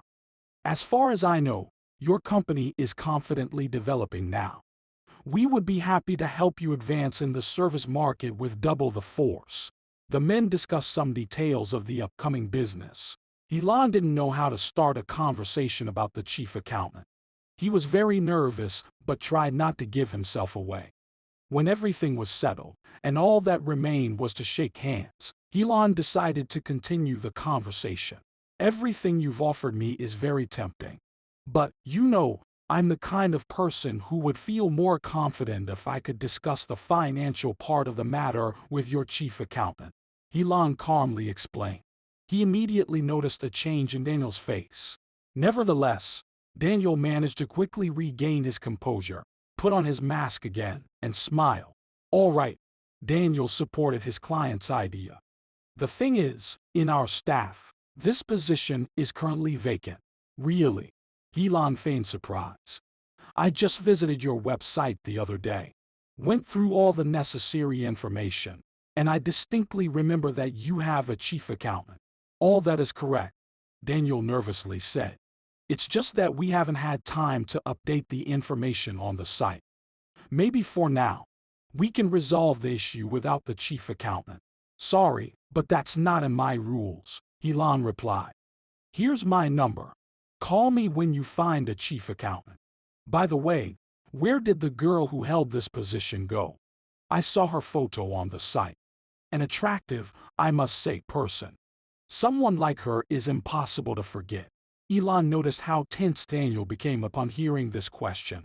He paled and even began to stutter. "Yes, yes, yes. I agree with you. Emma was a very attractive girl. I, too, am very sorry that she left us," he mumbled, struggling to articulate the words. "Attractive," Elon echoed his interlocutor's words. "What do you mean by that?" "Well, don't pick on the words," said Daniel, realizing that he had said something wrong. "I meant that she no longer works with us, and none of the employees know where she is now. Maybe she moved to another city. Maybe not." "Understood," Elon sighed. "So, we have a deal. You hire a chief accountant and call me. I'll be waiting. Goodbye." Daniel forced a smile, shook Elon's hand, said something in response, and breathed a sigh of relief when the client left the office. "Daniel is a very strange guy," the first thing Albert said to Elon in his car. "If we're starting an investigation, he's our first target." Elon detailed the meeting with Daniel to his friend. "Okay. I got it. See you later," Albert replied. Elon went to his office and hurried home after lunch, where Emma was waiting for him. She didn't feel well. Her head was pounding, her body ached, and she could hardly get up from the couch. "Emmy, you need to measure your temperature urgently," Elon worried. After a minute, the thermometer showed that the girl was indeed very sick. A temperature of 39.2 is no joke. The young man immediately went to the pharmacy, bought all the necessary medications, and explained how to take them. Emma lay down, smiling at her savior. It was evident that Elon was deeply concerned about her condition. "I need to step out for a few hours," Elon announced after talking to someone on the phone. "I have to visit a construction site and handle some matters. Try to get some sleep. If you don't feel better tomorrow, we'll have to see a doctor. In general, you should have had your head examined a long time ago. Get an MRI. I'm only held back by the fear that someone might recognize you." "I understand, Elon," Emma said with difficulty. "Of course, go to work. I'm not a little girl for you to sit next to me and bring me medicine." Elon didn't say anything in response. He just smiled slightly. His work day turned out to be longer than expected. He only managed to get home by 10 p.m. After stopping by the store for necessary supplies, he pressed the elevator button, went to the required floor, pulled out his key from his pocket, and was about to open the door when he noticed it wasn't locked. Suspecting something was amiss, Elon rushed into the apartment and realized Emma wasn't there. Some items in the room and hallway were scattered, and there were dirty footprints on the white rug. Elon stood frozen in the middle of the apartment for a few seconds, as if in shock. He slowly picked up his phone and dialed Albert's number. "How could this happen?" Albert asked, appearing at the doorway of the apartment. "I don't know. I left Emma in a semi-sleep state. She had a fever, was shivering. I bought all the necessary medications, she took them, and went to sleep. I locked the door, and judging by the lack of signs of forced entry, she must have opened it herself to the people who abducted her." Albert listened attentively and remained silent. "This is all very strange, Elon," he finally said. "I had a virgin before that our Emma might be involved with her so-called abductors." Seeing Elon becoming even more nervous upon hearing these words, Albert fell silent. "I will never believe that," Elon replied. "Emma's an honest girl. Why would she pretend to be sick? Please, don't talk nonsense." "Try to calm down," Albert said. "As I said, it was just one of the virgins. Let's search the apartment. Maybe the kidnappers left some traces." The men started searching the apartment, but they didn't find any foreign objects. Disheartened, they went to the kitchen. Elon put a kettle on the stove and remained silent. "What's this?" Albert suddenly asked, lifting something off the floor. The found item turned out to be a small gold earring with a blue gem. "Very interesting," Elon mused, examining the discovery. "As far as I know, Emma didn't have any jewelry. No other women have been in my kitchen for a long time." "This means only one thing," Albert muttered. "What exactly?" Elon didn't understand. "It means that the kidnapper is a woman," Albert explained. "Or rather, there were two kidnappers. The footprints on the rug clearly belong to a man." "Exactly. That's how it is. Right now, I can't think rationally. Who could this woman be?" "No one knew that Emma was with me," Elon said thoughtfully. "Although, no, Lily saw her here. I told you about her. She's Robert Carewood's daughter and she caused a scene here." "That's interesting," Albert said, even standing up from the couch and approaching Elon. "Perhaps Lily is behind all of this. She removed her rival in this way and will now hope to continue pursuing you. And Emma's attempted murder case may have nothing to do with her disappearance today." Albert didn't finish his thought when someone knocked on the door. A moment later, he returned to the room accompanied by Lily. "Oh, you're not alone?" the girl asked, seemingly oblivious to the situation. "Lily, what are you doing here?" "It's almost midnight," Elon exclaimed, looking at the girl with eyes that seemed to have gone mad. "Why are you so surprised?" Lily replied. "I was partying at the club, passing by, and decided to pay you a visit. It's been a while." She inspected the apartment with a questioning look and glanced at the men.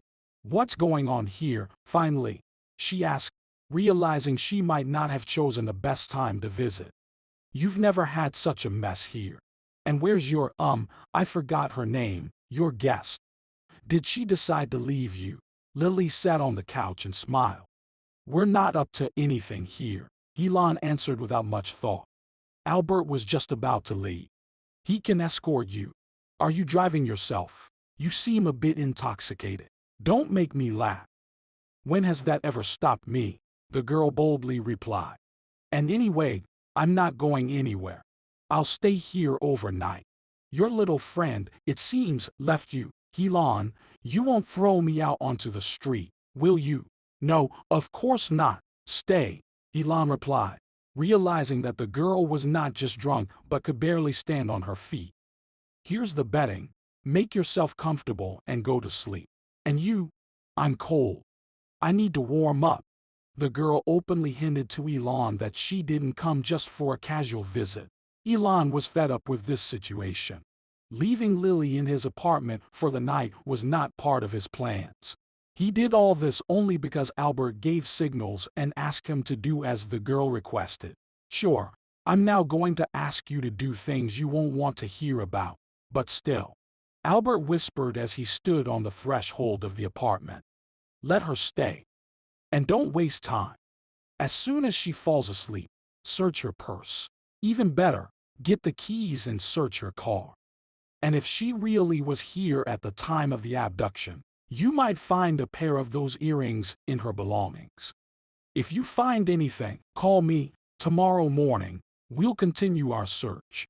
Albert left the apartment, and Elon reluctantly returned to his guest. Fortunately, the girl had already fallen asleep during this time.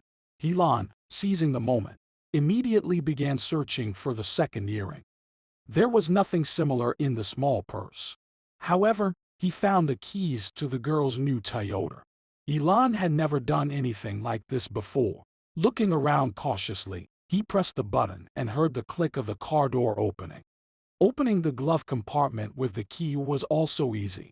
He inspected every corner of the Toyota's interior, but he couldn't find anything resembling the missing earring. Understanding that the attempt to find the lost item was unsuccessful, Elon returned to the apartment, where Lily continued to sleep soundly. The young man couldn't find peace. Thoughts about the disappeared Emma kept him from sleeping. Broken and exhausted, Elon got up at 5 in the morning. To wake up, he took a shower and brewed some coffee. Good morning. Lily's voice made Elon snap out of his heavy thoughts. It was 6 in the morning. I'm thirsty. Do you have any soda in the fridge? She plaintively asked, sitting on a chair next to Elon. Luckily, there was soda in the fridge. Lily took a few sips and looked at the young man. Elon, you don't look very well, she observed. Maybe you should see a doctor. Elon smiled slightly. The girl didn't look great either. The blue circles under her eyes, tousled hair, and smeared makeup didn't make her more attractive. Lily immediately noticed Elon's reaction and rushed to the mirror. Oh, my God. You've never seen me like this, she said. I need to freshen up urgently, and it's all your fault. It's because of you that I got so drunk yesterday. Do you know how bad I feel without you? I love you, and you bring strangers into the apartment and completely ignore my suffering. Elon didn't know what to say. He drank coffee from his cup and turned to the window. Half an hour later, the girl returned from the bathroom, poured herself coffee, and stared at the apartment owner. So, where is this girl of yours? Left you? Dumped you? She bombarded him with questions. Elon didn't know how to react to her audacity, so he continued to stay silent. You see, no one needs you except me, Lily concluded and spread a thick layer of butter on bread. I don't care about the diet today. I'll treat myself. Lily, I need to go to work. Get ready. Don't delay me. Elon addressed his guest. I didn't know you were such a brute. The girl pretended to be offended. Okay, I won't bother you anymore. Promise me you'll call when you're free. Realizing that Lily was just mocking him, Elon started getting ready. He put on his jacket, wore his shoes. The girl silently followed suit. Only in the salon of his car did Elon manage to take a deep breath and dialed Albert's number. He suggested meeting at a cafe. 40 minutes later, the men met and began discussing the plan for further actions. So, you didn't find the earring? Albert asked thoughtfully. Although the chances of finding it were slim. The main thing is, we were able to check that virgin. I just thought Lily might have put the earring aside if she discovered it missing. And there's no better place than a woman's purse or a car's glove compartment, in my opinion. And the fact that she came to you yesterday also raises suspicions. Don't you think? I don't know. Different thoughts come to mind. Yesterday, she was heavily intoxicated. I didn't suspect anything unusual. But if you think about it, it raises some doubts, Elon replied. Right now, I'm at a loss, not knowing where to look for Emma. You're right. We need to act. As we don't have any clear virgins, we have to act blindly. Perhaps, only this way, we can find something to latch onto. Albert continued to reflect. Don't dismiss suspicions about Lily under any circumstances. You mentioned that you were cooperating with her father. I was, Elon said. I declined his offer to build cottages. What's the purpose of all this? I understand, Albert nodded. But still, don't write him off completely. Carewood might still be useful to us. If the opportunity arises, don't sever ties right away. Besides, I'm sure Lily will tell him that she stayed at your place and will start chasing after you again. Elon listened to Albert and didn't know how to react to his words. Hearing his phone ring, he looked at the screen and saw an unfamiliar number. Hello, I'm listening, he answered, pressing the button. Elon, good day. This is Ralph Wesley, the owner of the advertising agency. The man introduced himself. You recently wanted to sign a cooperation agreement, but for some reason, you changed your mind. If it's not too much trouble, please reconsider. Let's meet and discuss everything. Elon was not prepared for such a turn of events, so he didn't immediately realize what to say. Yes, it's me, hello. Honestly, this wasn't in my plans, but, well, I won't refuse you, he agreed. That's excellent, Ralph rejoiced. How about meeting today at 2 p.m.? At any place convenient for you. Elon agreed and scheduled the meeting at a cafe near his office. Albert fully supported his friend's decision. The men shook hands and agreed to call each other in the evening. The brutal cold, and the dim light of a lamp hanging from the ceiling. Emma struggled to open her eyes and surveyed the room she was in. Shabby walls and a musty smell indicated that she was in a place that had been uninhabited for a long time. Emma's head throbbed with pain, and her body ached and refused to cooperate. Listen, enough of the hysterics. I told you everything would work out. A male voice behind the wall made Emma startle, and she closed her eyes. Instinctively, she felt the need to pretend to be asleep or act like she hadn't fully regained consciousness. She did it just in time. As two people approached her a few seconds later, judging by the scent of expensive perfume, one of them a woman. See, she's still unconscious. The familiar male voice whispered painfully. What if she's pretending? The woman responded with a question, a voice Emma recognized. We'll check that right now, the woman said and grabbed Emma's wrist, squeezing it with all her might. Emma continued to lie as if nothing had happened. Not a single muscle moved in her weakened body. The pain was unbearable. The woman clutched Emma's arm and didn't release her grip for several minutes. Stop right now. Look, she's not reacting, the man pleaded. We're so lucky. Emma fell at just the right time. Taking her out of the apartment was easy. She lost consciousness due to her weakness. We didn't even have to do anything. But we still don't know what she might do when she wakes up. She won't do anything, the woman replied carelessly. Darling, the main thing is that we found her. She won't be able to escape from us now.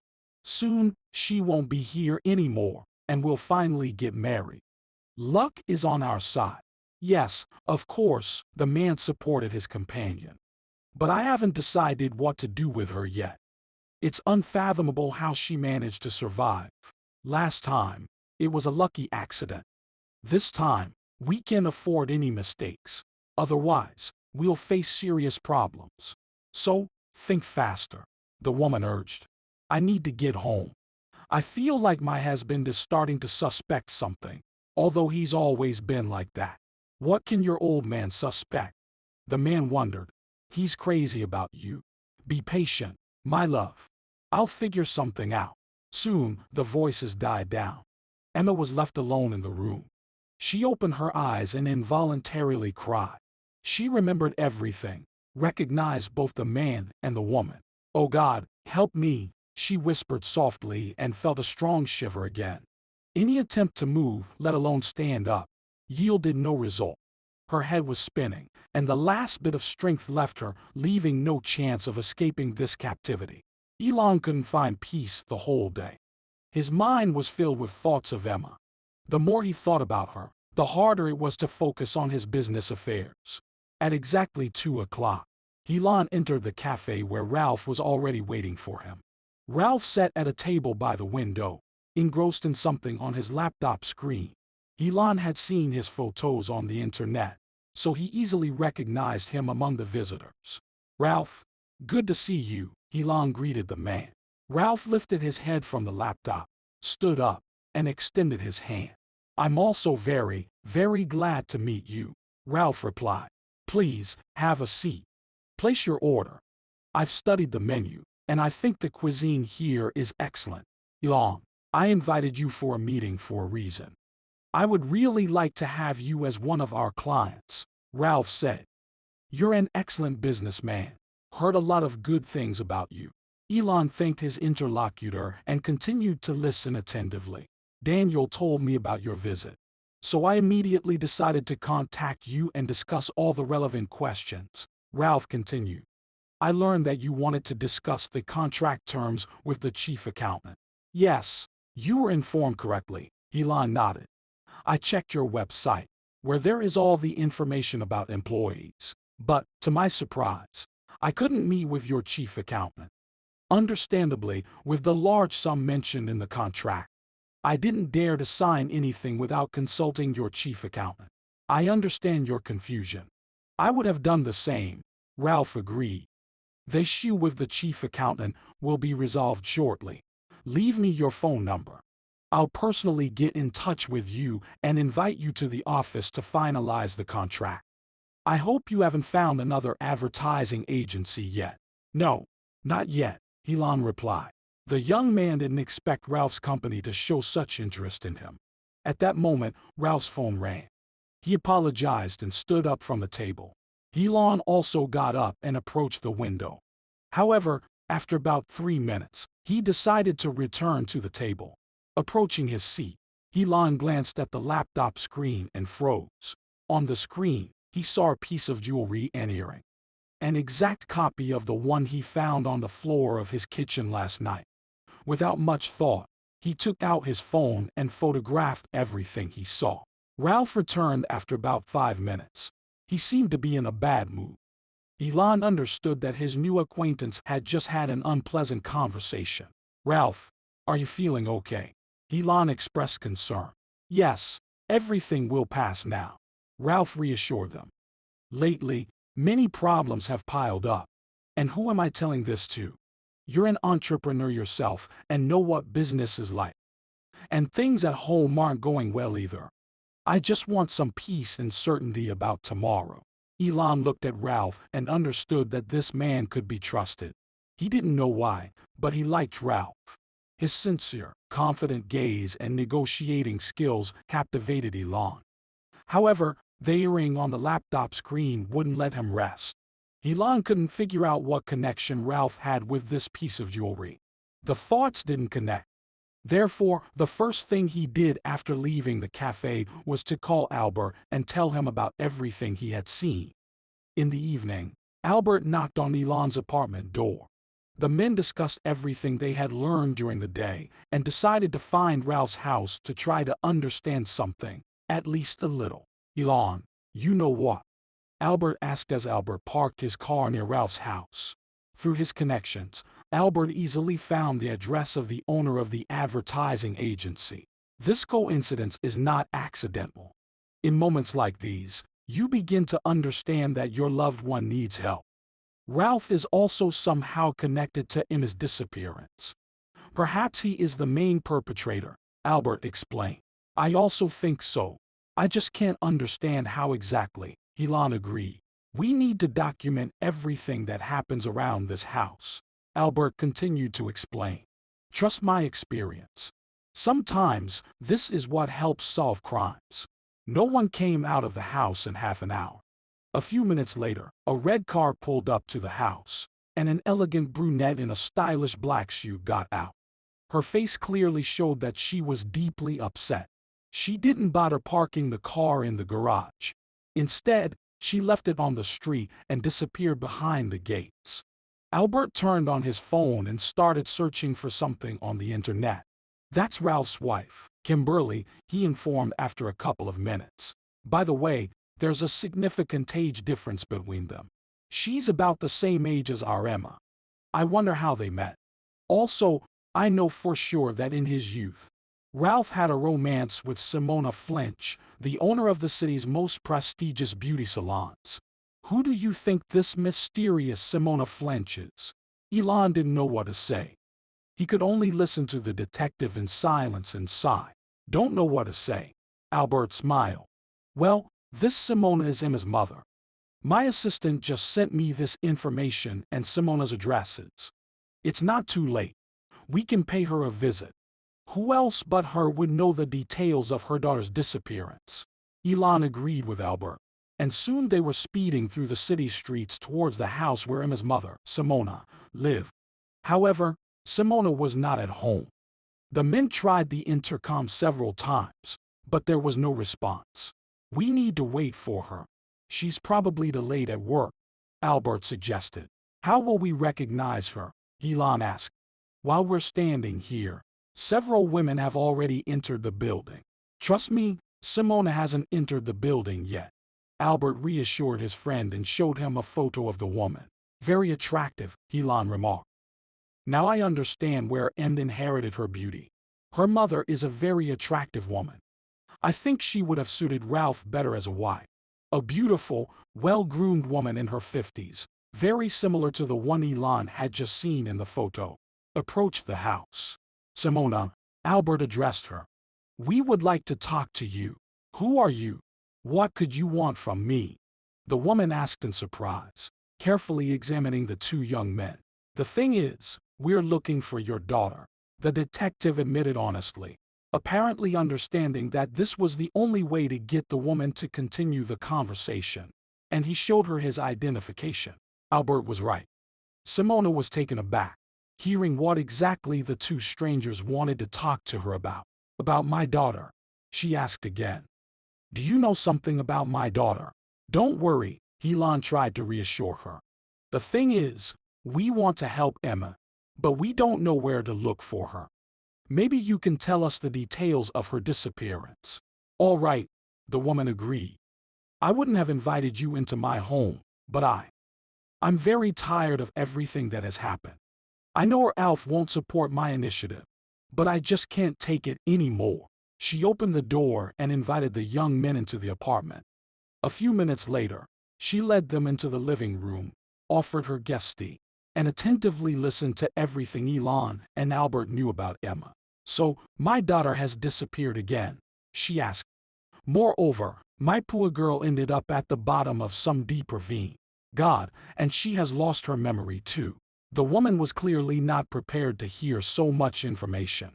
She felt unwell, so she could only continue the conversation after about 13 minutes, when the sedative took effect. During this time, they sat in the room. Elon examined the photos that Simona lovingly placed in frames and hung on the wall. Well, it seems I've come to my senses. Back to the living room, Simona said. I'm sorry for keeping you waiting. The apartment owner did not hide anything from her guests. She told the whole truth about her daughter's disappearance. So, it turns out that Ralph insists on keeping Emma's disappearance a secret. Albert asked. Yes, there's something to think about. Simona, have you ever seen these earrings? Albert took the earring out of his jacket pocket and handed it to the apartment owner.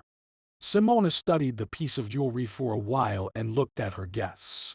I think I've seen them, she replied. These are exclusive earrings, custom made. I saw them on Ralph's wife, Kimberly Ross. Are you sure about this? Albert asked. Of course, the woman replied. I told you, They are custom made. They cost a fortune. You're unlikely to see anything like them anywhere else. Simona, you have no idea how much you've helped us. Thank you, Albert thanked the woman. We'll do everything we can to save Emma. We'll keep in touch. Do you mean to say that Ralph and Kimberly are responsible for kidnapping my girl? The woman wondered. But how could she interfere with them? Kimberly and Emma were like friends, and Ralph treated her like a daughter.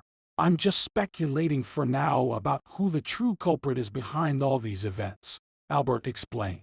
He recorded Simona's phone number, bid her farewell, and he and Elon left. Albert, where are you in such a hurry? Elon, not understanding the rush, asked. We need to hurry, Albert replied and got behind the wheel of his car. Emma didn't know how much time had passed since she woke up in the middle of this dreadful cold room. She couldn't get out of bed. She desperately needed water, unaware of a day, whether it was now or night, or whether she would be alive tomorrow. The room where her captors left her had no windows.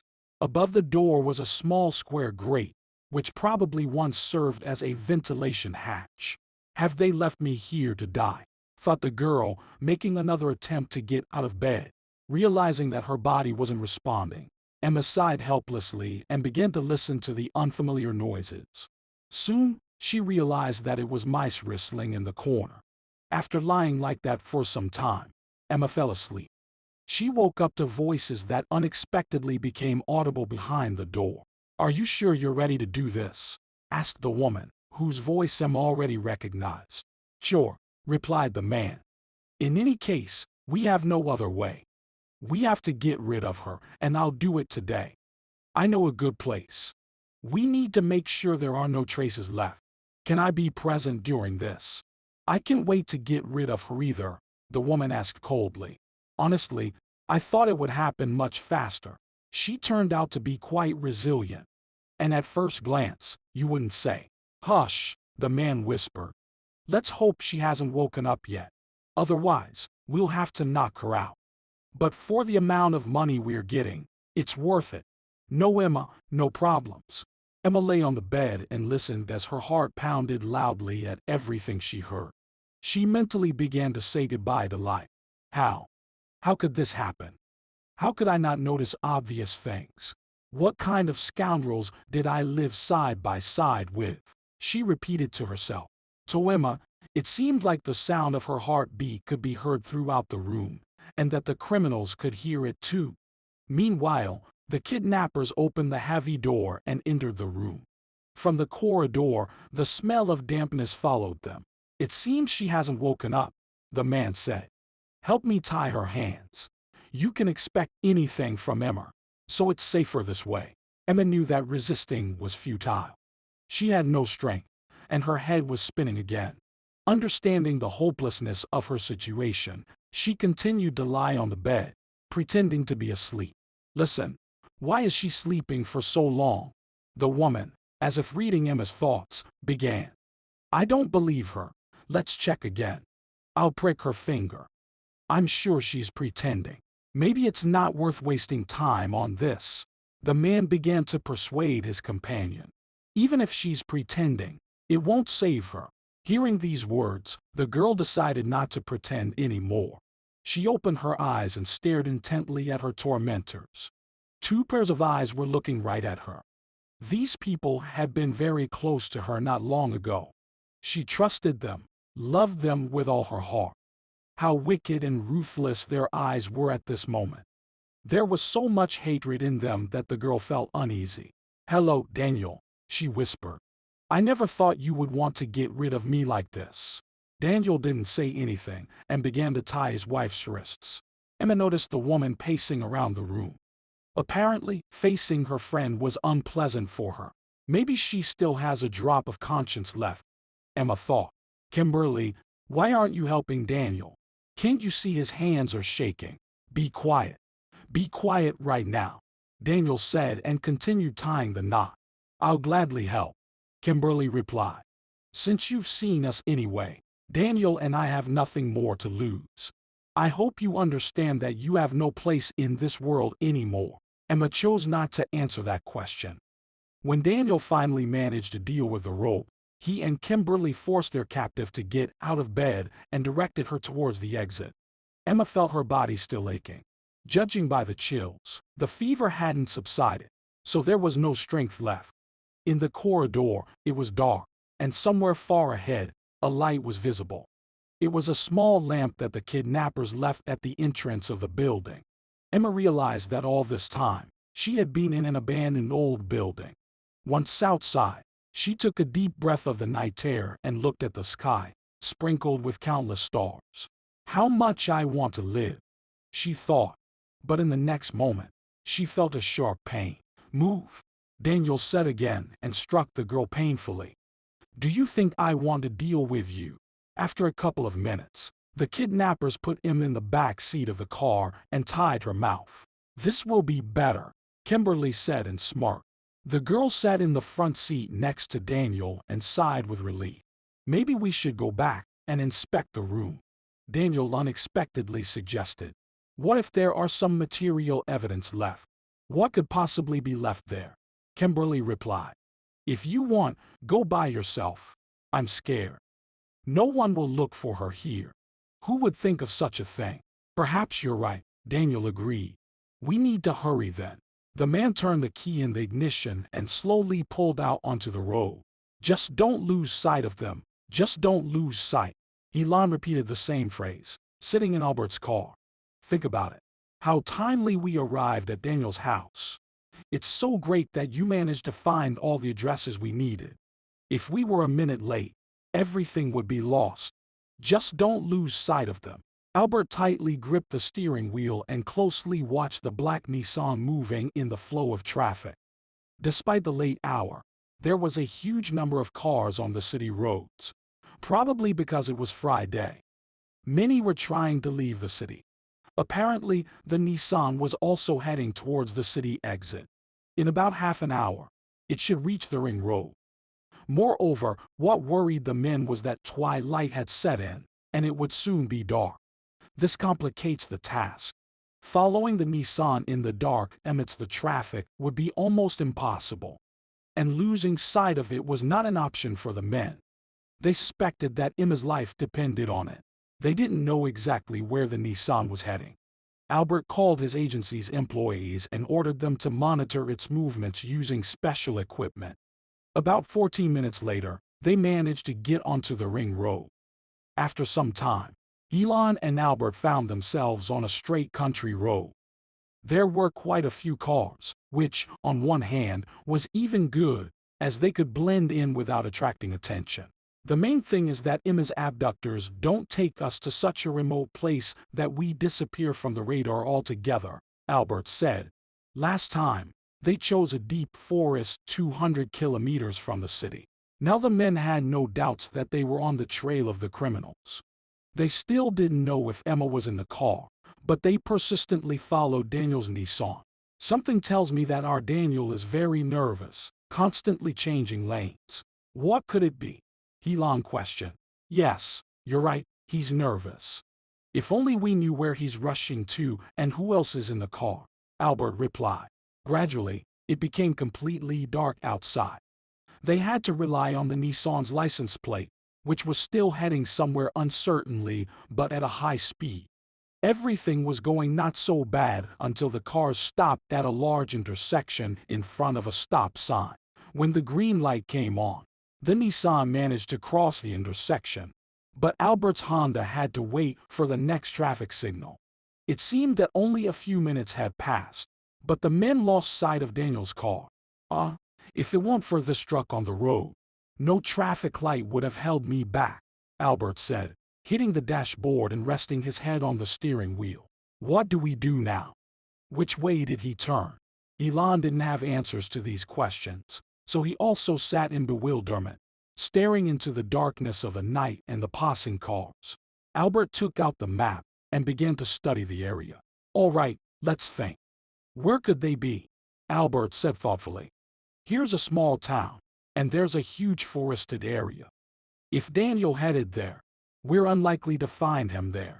Was all the work done in vain? Can't we save Emma? I'm 100% sure that Daniel is the one who kidnapped her and is only interested in her death. And I believe he did all this just to frame Emma. He orchestrated this whole scheme with the money disappearance and accused his wife, Elon confidently stated. But proving it will be very difficult. Daniel gained Ralph's trust. He's considered a best specialist in his advertising agency. Yes, if we don't come up with a plan of action right now, the case will be a failure, Albert agreed. I suggest driving down another road. Behind a small strip of forest, there are old buildings. There used to be a factory there. It's now demolished, but the factory sheds are still there. It won't take long to get there. Let's check, just in case. Albert immediately started the car and drove along the chosen route. About 20 minutes later, they arrived at the location. Seeing a faint light in one of the three sheds, Albert dimmed the headlights and stopped the Honda. The men got out of the car and approached the place where there were signs of someone's presence. They were just in time. At that very moment, they noticed the silhouettes of two people, a man and a woman. They were fiddling near their car and arguing about something. I'm scared. No one will look for her here. Who would even think of such a thing? The woman's voice sounded anxious. She slammed the car door, and the vehicle smoothly moved toward the road. There was no doubt that it was Daniel's black Nissan. The men ran to the Honda, refraining from turning on the headlights for safety, and started following the criminals. Daniel didn't notice the pursuers. The Honda was moving slowly, about 100 meters behind the Nissan. Soon, Daniel's car entered the highway. It was quite late, so the road was nearly empty.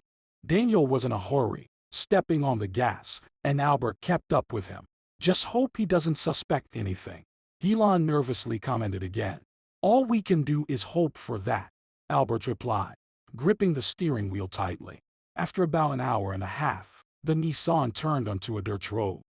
The drive became uncomfortable. The rough road and pitch darkness allowed for a speed of no more than 20 kilometers per hour. Albert relied on the headlights of the moving car ahead. Forests lined the sides of the road. Soon, small old one-story houses began to appear. Daniel, after bypassing a village, turned onto a narrow forest road and came to a stop. Albert noticed it and also turned off the engine, staying about 100 meters away from the criminals. Most likely, Daniel and Kimberly were confident that no one was tailing them, so they were not attentive to their surroundings. Moreover, both of them were very nervous, eager to finish what they started and get rid of Emma. While Daniel and Kimberly were dealing with Emma, Elon and Albert crept closer, observing everything. Daniel treated Emma very roughly. After struggling to pull her out of the car, he pushed her, causing Emma to fall to the ground. Lie there for now. Enjoy life, the man said and laughed. Screaming for help is useless. No one will hear you here. What about the village? Maybe the locals are still awake. Kimberly worried. Are you out of your mind? The last time anyone stayed overnight in this village was 50 years ago. I've been here before for hunting. I know this place perfectly well. Here, Emma. No one will bother looking. Trust me, replied Daniel, pulling out an object from the trunk resembling a shovel. All right then, sighed the woman. Elon touched Albert's arm, indicating he wanted to say something. It was only now that he realized who Daniel's companion was. Albert brought his finger to his lips, signaling his friend to remain silent. Daniel left the woman alone and stepped about 50 meters away to start digging. Elon and Albert suspected he intended to kill Emma and bury her in the forest. A seemingly ideal location to conceal a crime. The most important thing is that there's no connection here, Albert whispered. That means my guys will have a hard time tracking us down. We'll have to save Emma ourselves, replied Elon. The men didn't dare approach Daniel at that moment, as it risked exposing themselves due to their close proximity to the criminals. About 14 minutes later, Daniel stopped digging and returned to the women. Kimberly, help me. I've prepared everything, he ordered, lifting Emma onto his arms and carrying her deeper into the woods. Well, my dear, it's time to say goodbye, he said loudly, pulling a gun from his pocket. Believe me, when we got married, I never thought I'd become a widower so soon. But we only assume. Nothing can be certain, especially about tomorrow. Goodbye, my friend, said Kimberly. You've always been so trusting. And that's what ruined you. Daniel and I started dating 2 months after your wedding, and you didn't notice a thing. Naive girl. Emma knelt before her tormentors, unable to utter a word as her mouth was still gagged. She looked at them and quietly cried. Daniel brought the gun to his victim's head, but suddenly he writhed in pain and fell to the ground, clutching his leg. A gunshot rang out, but it wasn't from Daniel. It was Albert. He had shot Daniel in the knee, causing the criminal to drop the gun. Elon and Albert emerged from their hiding place but quickly realized the mistake they had made. None of them expected Kimberly to grasp the situation so quickly. Ralph's wife picked up her lover's gun from the ground and vanished into the forest. Elon rushed to Emma and untied her hands. "Oh, my God, is it you?" the girl uttered and lost consciousness. 3 days had passed since Emma's rescue. Daniel was in the hospital, and the police guarded his room around the clock while a criminal case was opened against him. Kimberly was found on the second day, tired and unaccustomed to life in the woods, making her an easy capture for the police. Emma, for the time being, stayed at her mother Simona's apartment, who was overjoyed to have her daughter back. Emma was still very weak. The lack of timely medical attention and the stress had taken a toll on her health. She was diagnosed with pneumonia. Simona refused to leave her daughter in the hospital, fearing that Emma might be in danger there once again. Understanding the woman's condition, the doctors allowed Emma to receive treatment at home.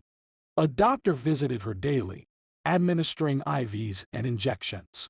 By the end of the third day, Elon came to visit Emma, accompanied not only by himself but also by his grandfather, Frank. "You've been through a lot, my girl," whispered the old man, taking Emma's hand. "I was afraid they would try to kill you again, and it happened. Don't worry, Frank, it's all behind us now." "I'm getting better," Emma replied, smiling. "And I'll make you some herbal remedies now you recover quickly," the old man said. Emma knew it was the plain truth. Frank was a true wizard. If not for him, if not for Elon and Albert. About a week later, detectives Albert Pond and Elon, along with Ralph Wesley, the businessman, visited Simona's apartment. It was clear that the case had been fully resolved, and now they could tell Emma everything. Simona was also eager to learn the details. She poured tea into cups and took her signature pie out of the oven. "Well, I think it's time to connect all the dots," Albert said with pleasure, taking a bite of the pie. "I'll start from the very beginning, namely when Daniel was hired at Ralph's advertising agency. Ralph, how many years did Daniel work for you?" "About 5, he replied shortly.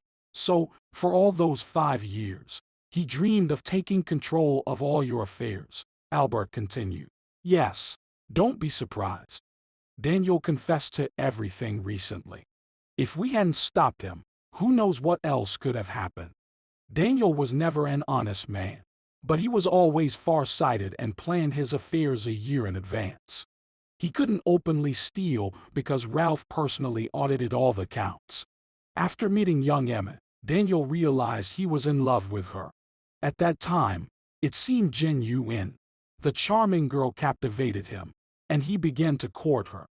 Within a few months of their acquaintance, he proposed, and the naive Emmy agreed without suspecting the monster she was about to marry. After graduating from university, Emmy easily secured a job with Ralph, who, by a stroke of luck, happened to be a good acquaintance of her mother. Her economics degree allowed her to take on the role of the chief accountant. Emmy unquestioningly believed in her husband and thought of him as the most honest and decent person in the world. However, just 2 months after the wedding, Daniel began to betray her. The reason was that Ralph's young wife, Kimberly, started showing him attention. It's unclear how much Daniel liked the girl, but he had no objections to starting a romance with her because he was never known for his integrity. The young wife of Ralph became infatuated with Daniel. She had married Ralph for the money, hoping for a life of luxury and beauty. Ralph never denied her anything: jewelry, expensive clothing, the best resorts in the world. However, living with an unloved husband quickly bored her. Upon meeting Daniel, she openly flirted with him and soon began to cheat on her husband. All of this wasn't enough for the couple. Soon, they hatched a plan to frame Emma, secretly withdraw a large sum of money from Ralph's account, blame everything on Emma, and then kill her. Their plan failed. They drugged Emma with a powerful sedative, took her to a secluded place 7 kilometers from Riverport Village, and threw her off a high cliff. They hoped Emma would succumb to her injuries, and no one would find her. However, a few days later, Daniel decided to check if Emma had indeed perished. By that time, the owner of the advertising agency had learned about the disappearance of the chief accountant and a substantial sum of money. Ralph refused to believe that Emma could be involved in theft and decided to search for her independently without raising a fuss around his business. This nearly cost Emma her life. "I told him that he should go to the police, but he kept delaying," Simona said, tears streaming down her face.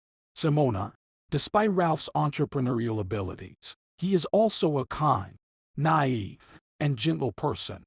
He couldn't fathom the idea that someone could cold-bloodedly take Emma's life and clung to the hope of a positive resolution to this situation until the very end. Simona didn't respond, just sighed and embraced her daughter, who was sitting beside her. Ralph, once again, felt a pang of conscience and, for the umpteenth time, asked Simona and Emma for forgiveness. "Now I'm only beginning to understand the woman I lived with," he confessed. "I fell in love with Kimberly, or rather, I thought I loved her. A young, lively, striking woman always gives you a sense of worth. But it was just an illusion. In reality, Kimberly and I were simply using each other. She used my money, and I used her youth and beauty. None of us wanted to see the truth. Or rather, I didn't want to see this truth. How could I have suspected my own wife?" They were almost the best of friends with Emma. Kimberly and Daniel hoped to be the last on the list of suspects. The husband and a best friend are the closest people. But if not for Kimberly, then Daniel would have immediately fallen under suspicion. It's a common occurrence in such crimes. "I want to know who those people were searching for Emma in Riverport Village." "Those were Daniel's people," Albert replied. Daniel wanted to make sure of his wife's death. He couldn't fathom how crucial it was for him to know whether Emma had died or not. Because of this, he even stopped sleeping at night. At first, he came to the scene of his crime alone, walked around the ravine several times, but didn't find his wife's body. Emma was fortunate to encounter the old herbalist Frank and his grandson Elon. Suspecting something strange, the criminal decided to start searching for his wife, supposedly under the pretext that he was concerned about her disappearance. He even showed her picture to the locals. It's fortunate that Elon took Emma out of Riverport Village. They would have surely reached her. And then, quite accidentally, the criminals managed to find Emma's location. How? How did they find out that I live in Elon's apartment? Emmy asked. No one saw me. I only went out once. Elon and I went to the store. He bought me clothes and cosmetics that evening. Can't you figure it out yourself? Albert asked mysteriously. Who managed to visit Elon's apartment while you were living there? Lily, Emmy asked uncertainly. Exactly, Albert said. It's hard to believe, but Lily was also Kimberly's best friend. Of course, when she first saw you in Elon's apartment, for whom she had already mentally become engaged, she couldn't have guessed how much Kimberly hated you. After meeting you, she went to visit Kimberly and, by chance, saw your photo in her album. Of course, she immediately inquired about you. Kimberly called you her friend. Then Lily told her that if she called Emmy a friend, she could consider Lily her, Kimberly's, worst enemy. Kimberly questioned Lily about you and found out where you were. They, along with Daniel, waited for the moment when Elon would leave and broke into the apartment. They were lucky. At that time, you were seriously ill. so taking you out of the city to an old abandoned factory barn posed no difficulty. Lily didn't know that Daniel and Kimberly would be able to abduct you from Elon's apartment so quickly. She had no idea about their plan and desire to kill you. That evening, Lily got drunk and came to Elon, as if nothing had happened. I never thought there could be such coincidences, Emma said. There are more coincidences in this story than anyone could imagine. For example, Kimberly's earring.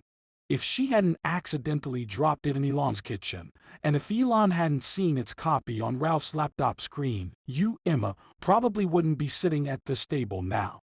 But your guardian angel was always there. There's no other way to explain it. And my late grandmother Martha was always by my side, watching over me. I often visited her in my childhood and loved her very much. I couldn't understand at first why this name came to my mind, and then I realized that she was helping me. How many fairy tales she made up and told me before bedtime. It was a magical time. Emma stood up from the table and approached Frank. I was surrounded in this story not just by friends but by real wizards. One of them is Frank. If you only knew how quickly he managed to heal me. And all of this he did with the help of ordinary herbs. I still remember the pain I felt in the first days when I found myself in his rural house. He and Elon took care of me as if I were their closest person. Now I want to thank all of you once again. The autumn this year was simply wonderful. It was October. Almost all the leaves had fallen from the trees, and the warmth felt like summer.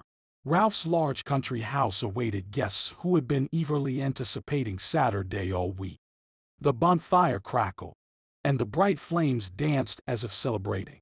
Are you nervous about the arrival of guests, Ralph? Elon asked. Yes, Elon, Ralph said. I guess I've been waiting for this day my whole life. What do you mean? Elon didn't understand. You know, Elon, in this life, you have to do everything in time. Ralph sighed heavily. You postpone once, then a second time, and then you look back, and it's too late to change anything. That's what happened to me. You're still young, but you must know that the most important thing in our lives is to find our love and spend our entire life with that special person. I once missed the moment, and then regretted it all my life until today. But today, I'll try to make everything right. I hope it works. Elon stood next to Ralph and didn't quite understand what he meant. It's just that many years ago, I didn't dare propose to her, even after she divorced her husband. We still often meet and talk, pretending that there was never anything serious between us. You're talking about Simona, aren't you? Elon guessed. Ralph didn't answer, just sighed heavily and nodded. And what do you mean when you say you want to correct your mistakes? Am I right in understanding that you want to propose to Simona? Yes, you understand it all correctly, Ralph replied. I don't know what she'll say, how she'll react to my words, but I'll try anyway. I think it's worth it. I completely agree with you, Elon said. Besides, I myself intended to propose to Emma today. You won't mind if we do it together? Of course not, Ralph replied. It will be even better. I hope our women will make us happy today. Did you also buy the ring? Yes. Here it is in my pocket, Elon replied, pulling out from his jacket pocket a crimson velvet heart-shaped box with an elegant ring inside. Well, Ralph reacted unusually and pulled out from his pocket exactly the same box. The ring was, of course, different, but the men had precisely guessed the packaging. Another coincidence, Elon concluded. Let's hope it's a good sign. At least, so far, coincidences in our lives only lead to happy moments. The house soon filled with guests. Frank, who had arrived early in the morning with his grandson, greeted everyone as old friends. About half an hour later, the table was set. Everyone took their seats. Ralph opened a bottle of champagne, poured the drink into glasses, and looked mysteriously at those present. Elon followed his example. Ralph looked at Simona and remained silent for a while with a glass in his hand. I wanted to say these words many years ago, but something stopped me.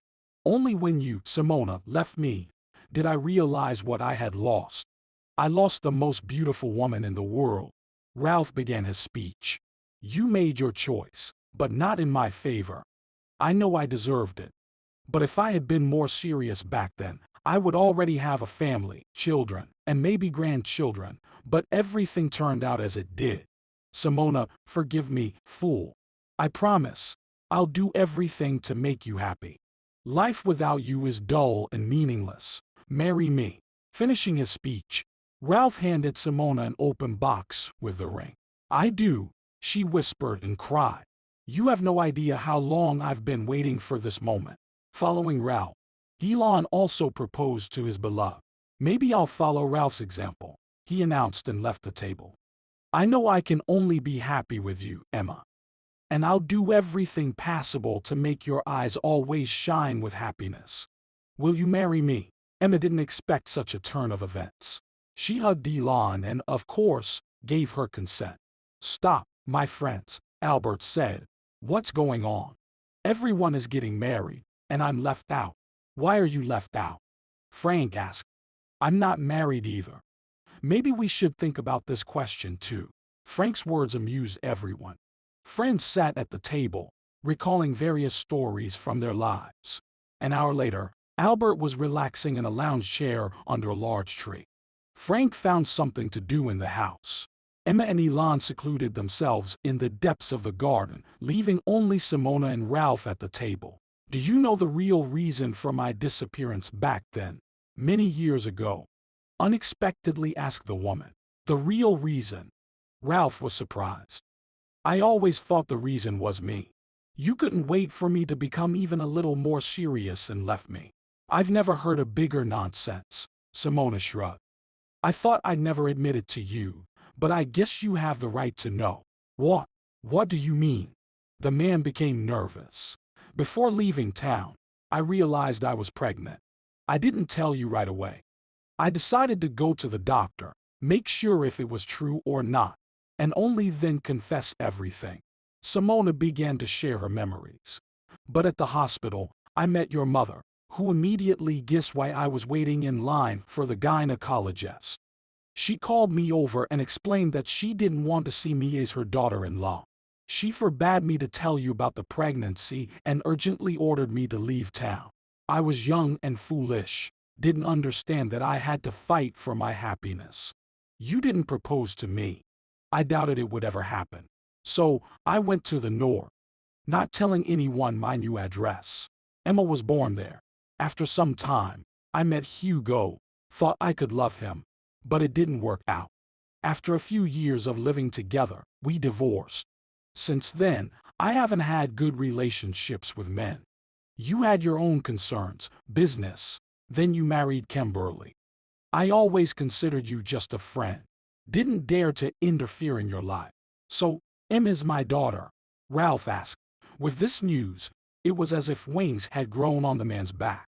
He hugged Simona and begged her for forgiveness for a long time. He had never had such a happy day. Let's confess everything to Emma. She's a grown girl, and I think she'll understand. She won't judge us, Ralph suggested. Simona didn't object, just nodded silently. Through the autumn garden, a man and a woman walked. They held hands and were happy. Equally happy, the girl and the boy met them in the arbor. They talked about something for a long time, hugged, laughed, cried. They made plans for the future with the hope that only bright and